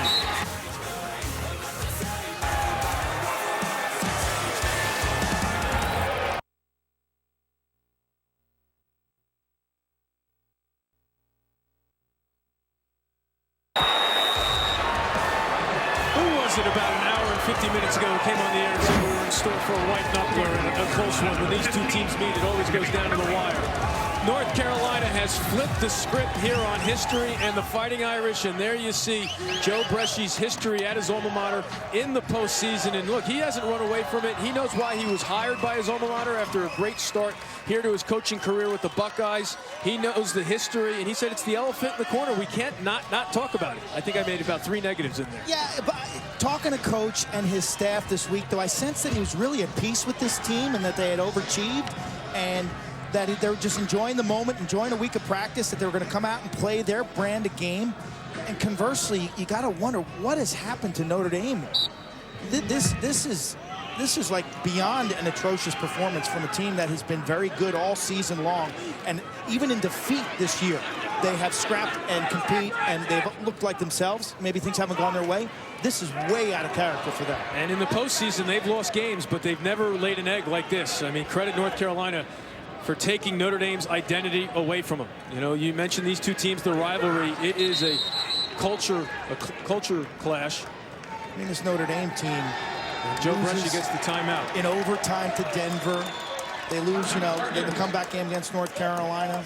Lose a game to Maryland out in... They won that game. They lost to Duke in overtime in the ACC. They gutted that game out over Maryland, the number 1 seed. But I mean, and then they lose in the ACC. But in all those games, they were toss-up type games. But this is just way off the charts. And you mentioned in terms of predictability. Their recent history in the NCAA tournament, they've all been close games, almost classics. You know, against Duke and Loyola last year, certainly in Philadelphia. But Whatever mojo they had after wins against Army and Air Force did not get off the bus with them today in Columbus, and you have to credit North Carolina for that. They jumped all over them after the first quarter, and they are certainly on the cusp of returning to championship weekend. And you know, you talk about it, they come in, certainly in the selection committee's eyes, they were firmly planted on the bubble. As we check in with Paul. Brian Holman, one of the assistant coaches, told me today, he said, you know what, Paul, pressure is a funny thing. And with this group, and Coach Brescia even said it was a roller coaster season. They were 3-3. Everyone, including us three, counted these guys out. But they came together, and they've never felt the pressure like the years past when Bitter and Sankey and Tutton and all those great teams from 1994 to 2015 felt, because the expectations of those teams were to go to a Final Four. This team, no pressure. Yeah, I mean, we saw the history of this program under Joe Brescia. You take a look at that loss to Denver and Indianapolis, and certainly, Paul, we mentioned it earlier, that loss last year to Maryland, the weight of the expectations played a role in those games. It was the second half against Denver and pretty much right from the get-go against Maryland as Kelly attacks. Well, big hit at the end, no call. Is this game this year, it's almost the exact same thing that happened last year, just the roles are switched. Yeah, absolutely. Yeah. It feels like Notre Dame is playing the role of North Carolina, and they're in a complete funk, like they're just not here. Which is something we have not seen out of this group. No, not They at have all. lost games in the NCAA tournament, obviously, but not like this. And now a late hit by Epple. It's got to be multiple minutes. It was high and it was late, and they took out a star player, Stevie Bontrello, who's slow to get up. Certainly Epple, we mentioned the big hit he laid on North Carolina last year, and now Tar Heels are pointing to the scoreboard. This could get ugly. The officials are going to have their hands full for the final 14 minutes. You imagine Carolina will be smart enough to walk away with a game to play next week. Got to be multiple minutes.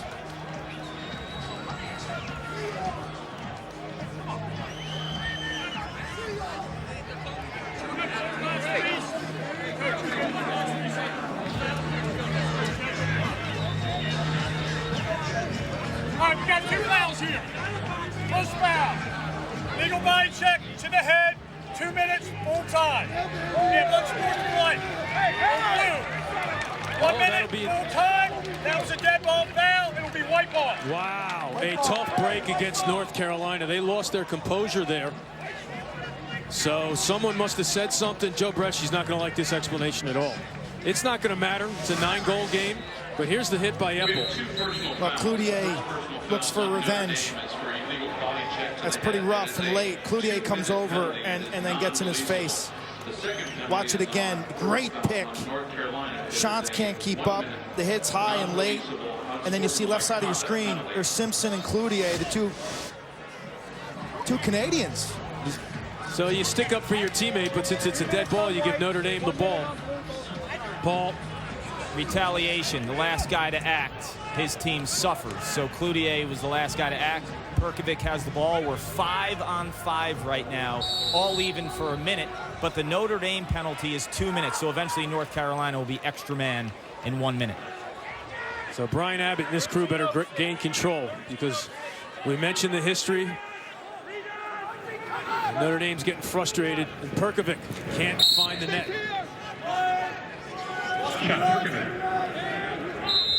North Carolina needs to keep its composure, because they'll have a game next week against either Loyola or Towson. Shovel shot goes for Mikey Wynn. So he has a hat trick. Nice little dish. Garnsey to Wynn. Wynn's always really active in that slot area. Rarely you'll catch him standing still, working to get open, recutting, cutting, flashing his stick. He keeps that in his right hand, but he's got the shovel shot. Garnsey does a good job, eyes are up.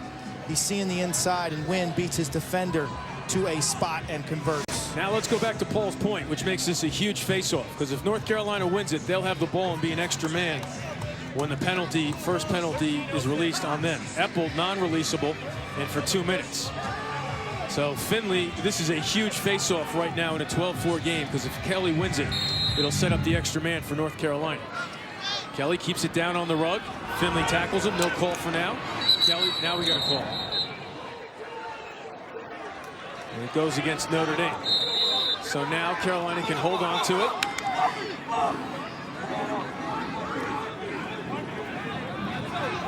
Eventually, Carolina will have an extra man where they could just really run off a minute of the clock if they wanted to.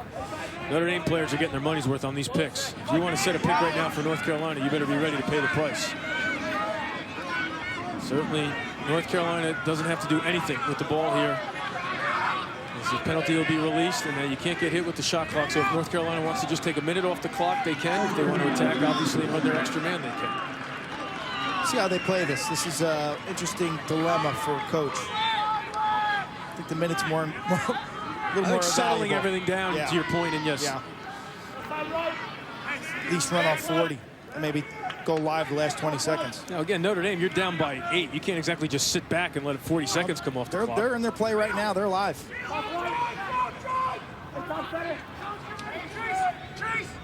Cloutier skip pass gets through. Pontrello scores.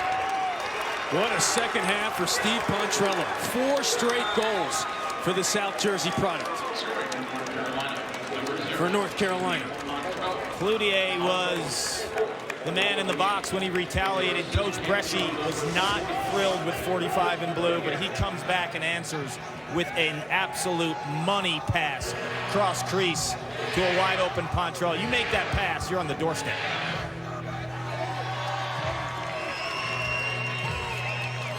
Been a long day. He has not seen his defense perform like this in a long time.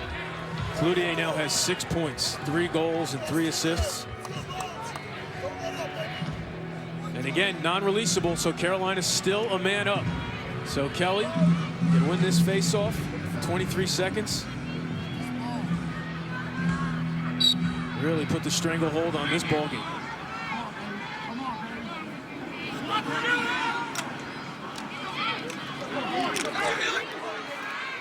Neely with a critical ground ball for Notre Dame. And the Irish have a pulse. Wynn escapes the double, gets it ahead to Finley.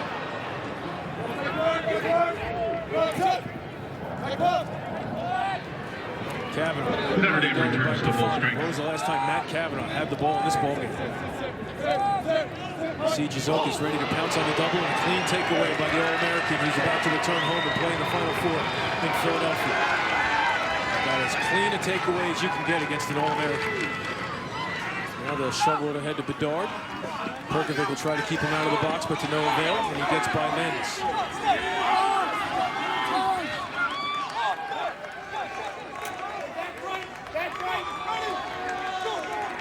11.5 minutes left from the Tar Heels returning to the Final Four. They will, if they advance, they will play the winner of our next game, Towson against Loyola. That's a rematch of a 10-8 Towson win back in early March. Loyola led by Pat Spencer, most dynamic freshman in the country. He's got 79 points. And Towson's got the #1 scoring defense in the land. They went out to the Rocky Mountains last week and upset defending champ Denver. So Doss gobbles up that missed pass. No easy outlet open, so they'll have to set up to clear.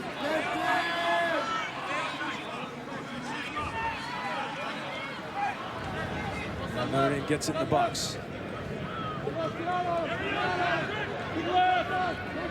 Kavanaugh given space, but he runs out of it. Now Perkovic through the box, full head of steam. They're ready for the lefty spin. Now Kavanaugh goes to work on Pafani again, runs right into a double. Gets picked off by Mathai. So Jake Mathai, the senior out of Baltimore, the Gilman School, with the interception. Good off-ball defense, 10 turnovers now for Notre Dame. 6'6" captain. He's an artist off the field, picked in Major League Lacrosse by the Boston Cannons at number 41. Played for a former Carolina alum, Brooks Matthews at Gilman, who was a member of that '91 championship team. Brooks will be in Philadelphia. Jake's father, Bruce, played at Carolina in the late 70s. And they throw it away on the lob pass. Joe Bresci doesn't understand that thought process from Pontrello, but the only thing he's done wrong here in the second half. Phillips all the way across field to Collins. Rowlett giving chase to Collins.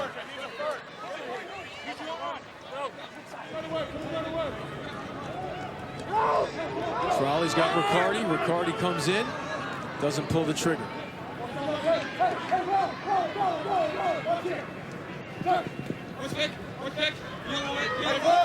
Garnsey, who had provided a spark for the Irish down the stretch, has been taken out of the game by fellow freshman Rowlett. Step down opportunity for Trolley, way too far out of his area code, and Balcom adds to his save total. Shot it from the Big Ten logo. Way outside the hashes from about 14 yards. 7 saves. Shooting percentage has been the main theme of this game. They forced Jizokis out of bounds, so Notre Dame gets it back. Wynn pretty much the only source of offense for the Irish. He'll be back for 2 more years, but Landis and Matt Cavanaugh, tremendous careers in South Bend, about to come to an end. Matt Cavanaugh, second career in points at Notre Dame behind Randy Colley. Perkovic, not close there. That might have been his best look. He's 0 for 10 now. Perkovic will be back. Landis, of all the great defensemen Notre Dame has had, probably the greatest. He could play for the Florida Launch this summer. Garnsey sneaks it past Balcom.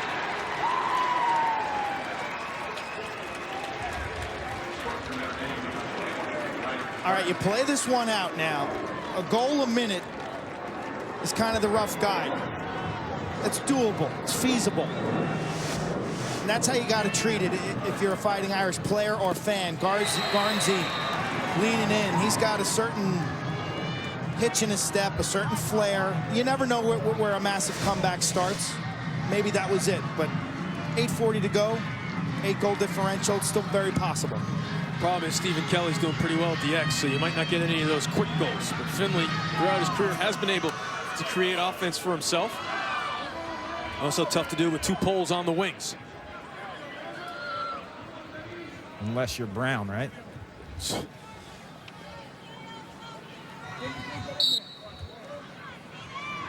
Nice tight shot there. Stephen Kelly last year when the rules changed and they pulled the sticks back and they disallowed running with the ball in the back of your stick, he really had to adjust his game.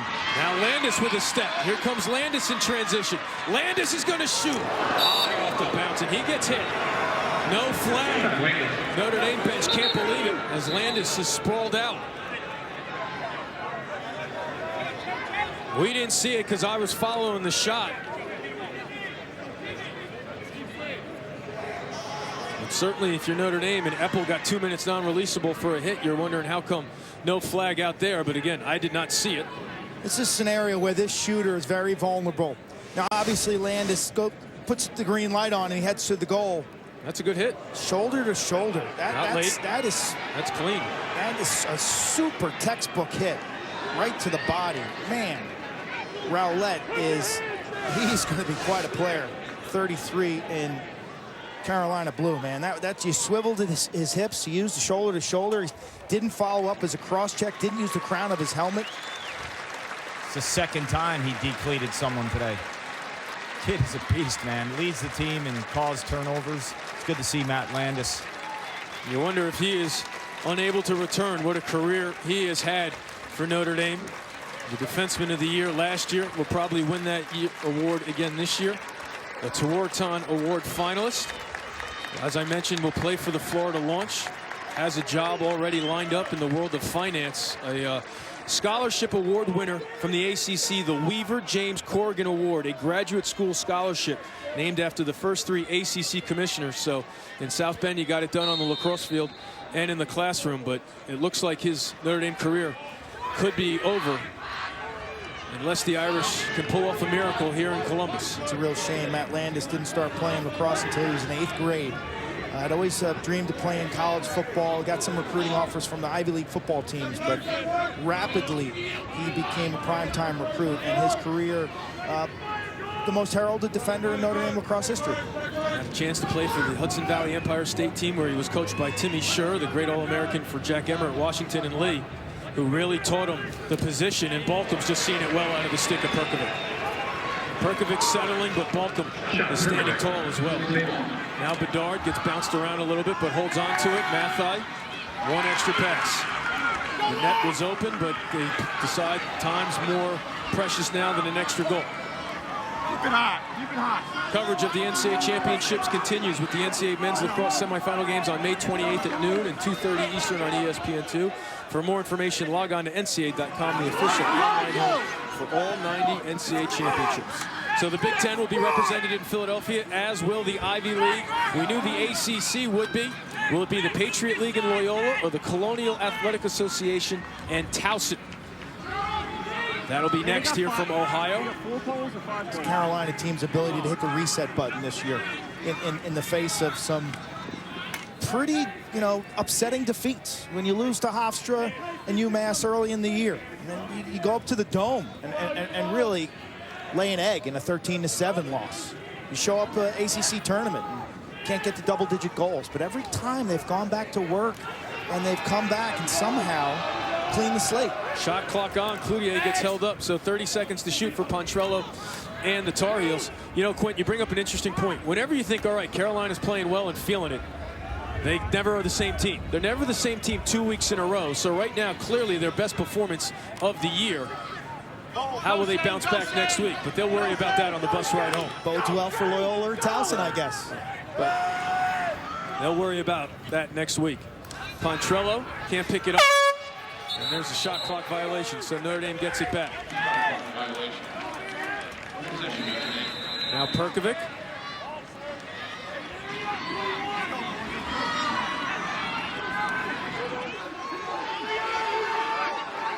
Flag down, so North Carolina's offside. So a free possession for Kavanaugh and the Irish. They need to get 16 going somehow, some way.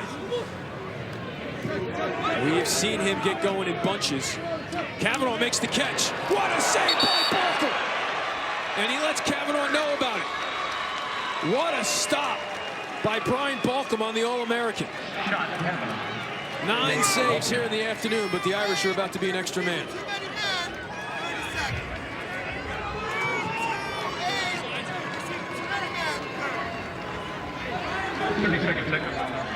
Carolina 3.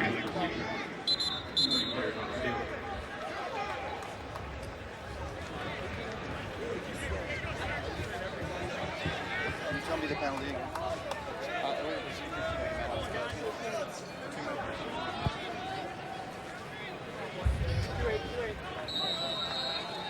So too many men on the field, offsides, take your pick. It's too many men on the field, so now Notre Dame and a short extra man, down by 8.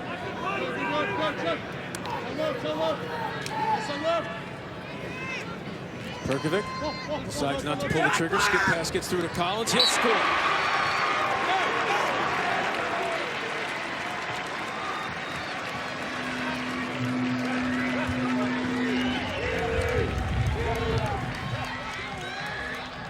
So Brendan Collins with his 7th goal of the season makes it a 13-6 ball game.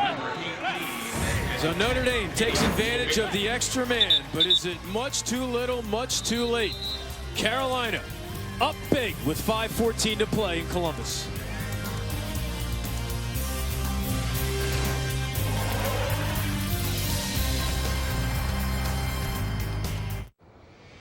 If you're going to make a statement, make sure it's an intelligent one. The all-new Audi A4 with available virtual cockpit.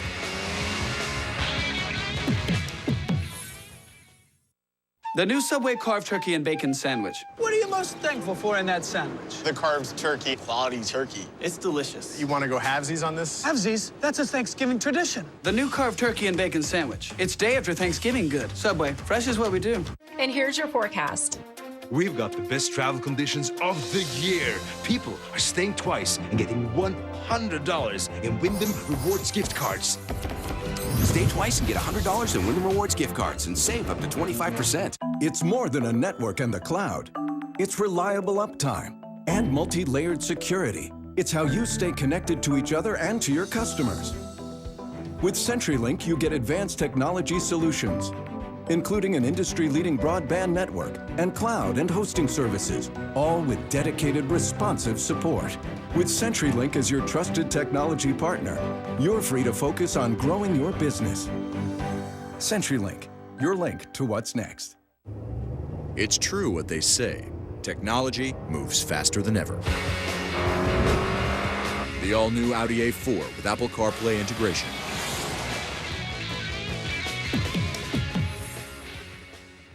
A nation rose up as one to defend the North. and the battle for the East is just heating up. The Eastern Conference Finals, Cavs, Raptors, Game 4 tomorrow at 8:30 on ESPN. Carolina fans made the trip from Franklin Street to High Street, and very happy they did right now. They're booking travel for Philadelphia.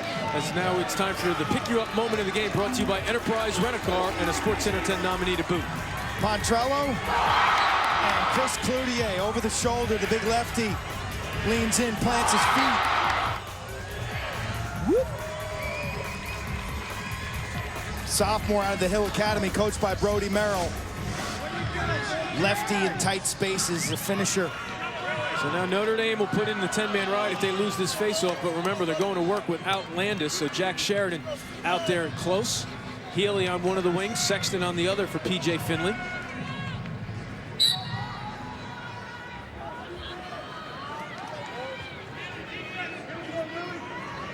Carolina, you want to kind of take a defensive posture here, maintain your field balance, so that even off a face-off win, Notre Dame can't run. Kelly can't come up with it, got tackled by Finley, but no call, but it doesn't matter. Matthew comes up with it, Sexton takes it away. Sexton with 3 goals on the season, doesn't sense the pressure and loses it. Gets it back. Now Notre Dame will play set. Bergovic coming around, but Rowlett locked in on him. Now Collins, who just scored on the extra man, out of the box. Now Garnson. He'll attack the short stick. How quickly do they slide to this matchup? It gets through, but again, Kavanaugh can't make the grab. So the still keeps it Notre Dame ball.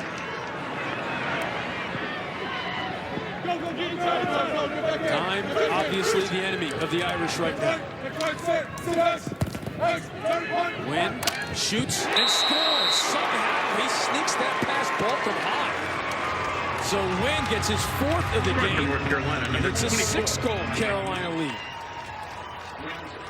Haven't heard much of Perkovic, Kavanaugh, or Garnsey, but 24 in white has brought his A-game and showing you another dimension, known as an inside guy to finish off the crease. Been dominant today in the dodge, the low-angle shooting, Mikey Wynn.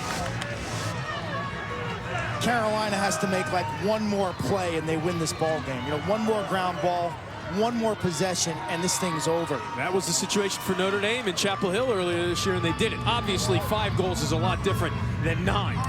But again, 3 goals in 4.5 minutes for Notre Dame after they went about 30 minutes without scoring.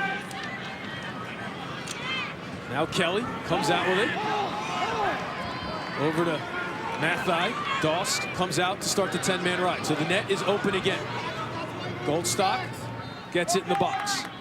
Net is wide open with under 4 to play. Get out of there, Long pass over to a wide open Simpson. Dawson gets back in the net, so now the Tar Heels can work some clock. Good move by Luke Goldstock. And there's your one play. Yeah, he was running himself into the corner in a double team, and he just stopped the goal line, extended, and crawled back towards the big part of the field, and then looked across field. Now the last possession, the rest put a shot clock on him pretty quickly. But here, Kelly gets a step inside, stopped by Doss. So here, a huge ground ball. Doss comes up, can't come up with it. Now he does, gets popped, loses it. So again, that could do it for Carolina. They get the ball back, so they'll be able to milk some time off the clock, and they lead by 6. Great hustle. Yep. Kelly, and Goldstock. There's a lot of Kellys on Carolina. Half their relatives were on my flight yesterday. And you still didn't give them any drink tickets? And there'll be quite a tailgate. Let me tell you, Grandpa Frank Kelly, Sr., will be leading the charge in about 20 minutes. But Doss comes out and intercepts the pass. So with under 3 minutes to play, up ahead to Perkovic. This is a Notre Dame team that started the season preseason #1. The big 3 of Landis, Perkovic, and Kavanaugh were on the cover of Lacrosse Magazine's preview issue, and the headline was "Now or Never." Kavanaugh, one of the greatest offensive players to ever play in South Bend, shoots and scores. 13-8 with 2.5 minutes remaining.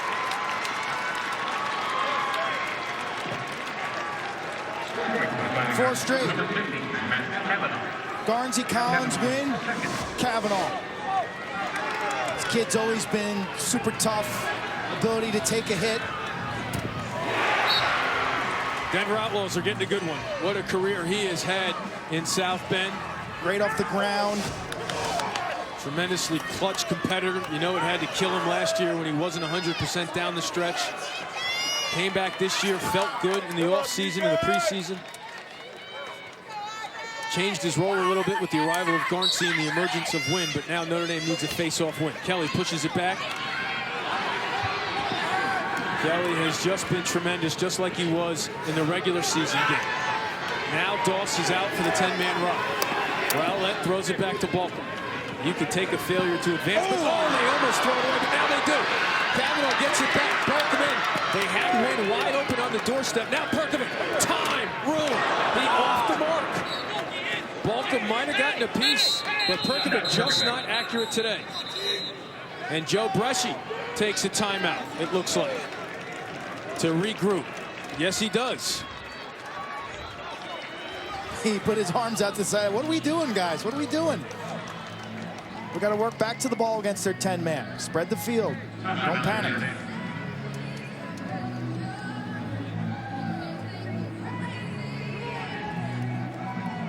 So yesterday in Providence, Brown and Maryland advanced. They will play each other on Saturday. A matchup of two coaches who played their lacrosse in the Ivy League. Lars Tiffany at Brown, coaching his alma mater. John Tillman played for Coach Moran at Cornell. And then it looks like it'll be North Carolina against either Loyola or Towson. Towson with the upset of the tournament, although it's 16-2. It's tough to call that. It's an upset, don't get me wrong, but Towson knows how to win games. They probably got stuck in the preliminary games because of that one loss to Delaware, but there you see the Greyhounds getting ready to take the field. Coach Charlie Toomey. High and tight for this big quarterfinal game. There's the mentally tough Towson Tigers. They're hoping to return to the Final Four for the first time since 2001. 16-2, losses to Johns Hopkins and Delaware. Great defense. Towson, #1 scoring defense in the country. Tyler Wright throwing up the goal. He's 6'3", 230 pounds. Very mellow cat, but he is part of the senior-laden defense. There's Coach Dwan, the leader of the defense, longtime part of Charlie Toomey's staff, both at their alma maters. But now here, Notre Dame running out of time. Let's check in with Paul. North Carolina, smart timeout. If you coach Bresci, you're up 5. You don't want to go to the bus. Some timeouts in your pocket. Look for them to run a zone. It'll give Notre Dame probably a little bit more time to get in sync offensively. But at the end of the day, even if the Irish are able to get 1 or 2 more to compound 3, 4, 5 goals in this game, one team has Stephen Kelly, the other doesn't. Now here's Perkovic. Gets to the middle of the field. Too high. Not his day. Now you talk about Sergio Perkovic. He has had monster performances in championship weekend. But sometimes when the shooting stroke's not there, as Garnsey comes around. Save, Balcom. Kavanaugh gets it. Doesn't like his angle. Now he does. Garnsey with the backup. Balcom with a tremendous save on Ryder Garnsey. With 98 seconds left, the Tar Heels can start thinking about Philadelphia as Balcom denies Garnsey again. What a performance by Brian Balcom and this entire North Carolina club. You talk about a clash of cultures, a clash of identities. They grabbed this game in the second quarter, and they never gave it up. Balcom was clutch with that huge save to start the third quarter, and then the offense poured it on.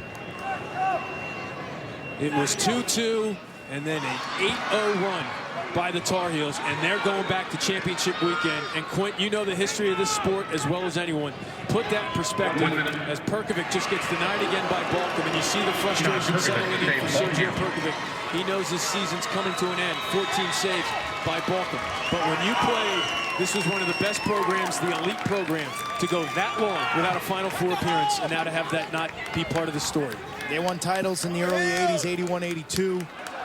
86 and then 91. They played for the championship game in one of the better championship games that I remember. I was a spectator back in 1993 against Syracuse.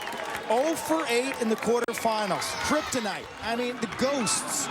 Last year they came to this game and played horrendously in a loss to Maryland, and today they've turned the tables. And you got to give these players, the families involved, and head coach Joe Bresci so much credit for flipping the switch. The shot scores to make it a 13-9 game.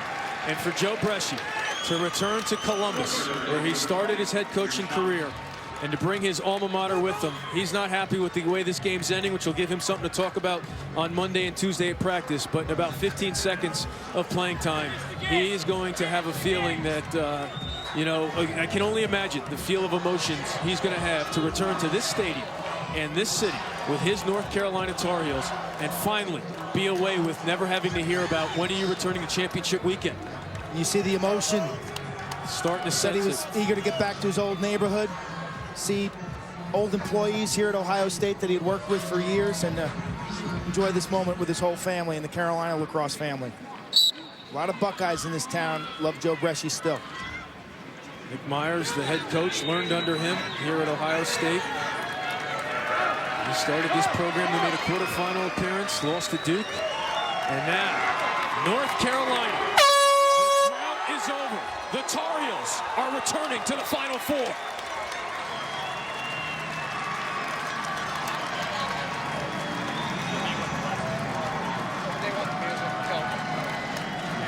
About as dominant and complete of a performance as we have seen, and that says it all right there.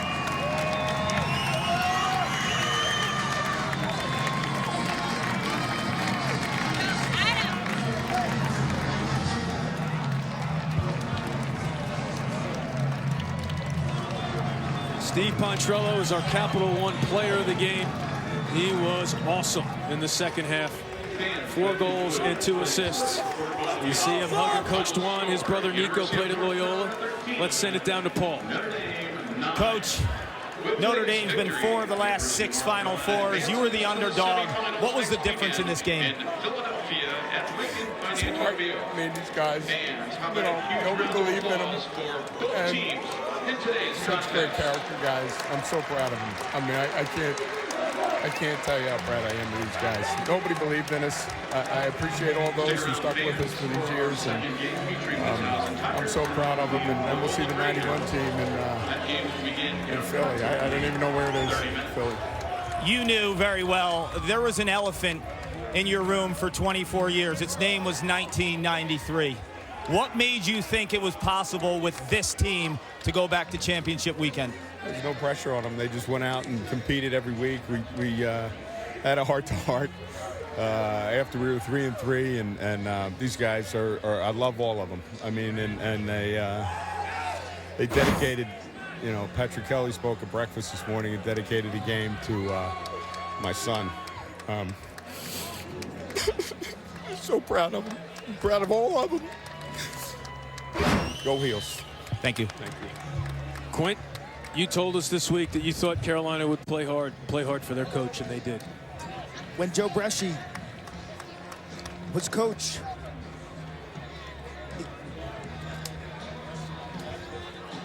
here at Ohio State, he lost his son, Michael, as a 3-year-old in a tragic accident. He returned to the grave yesterday, and this heel team understood what he was going through, how tough it was for him to bring his family back here, and how much they should just enjoy the moment to play lacrosse. And Joe has always coached with Michael in his mind, treating the student athlete like it's his son. And he has battled back, he and his family. And that's why people love going to North Carolina to play lacrosse for Joe Bresci. He told us this week, whatever happens against Notre Dame, it's just a game. I'm going to see my son. And obviously, that meant a lot to his players. And they played for him today. And now he gets to enjoy this moment.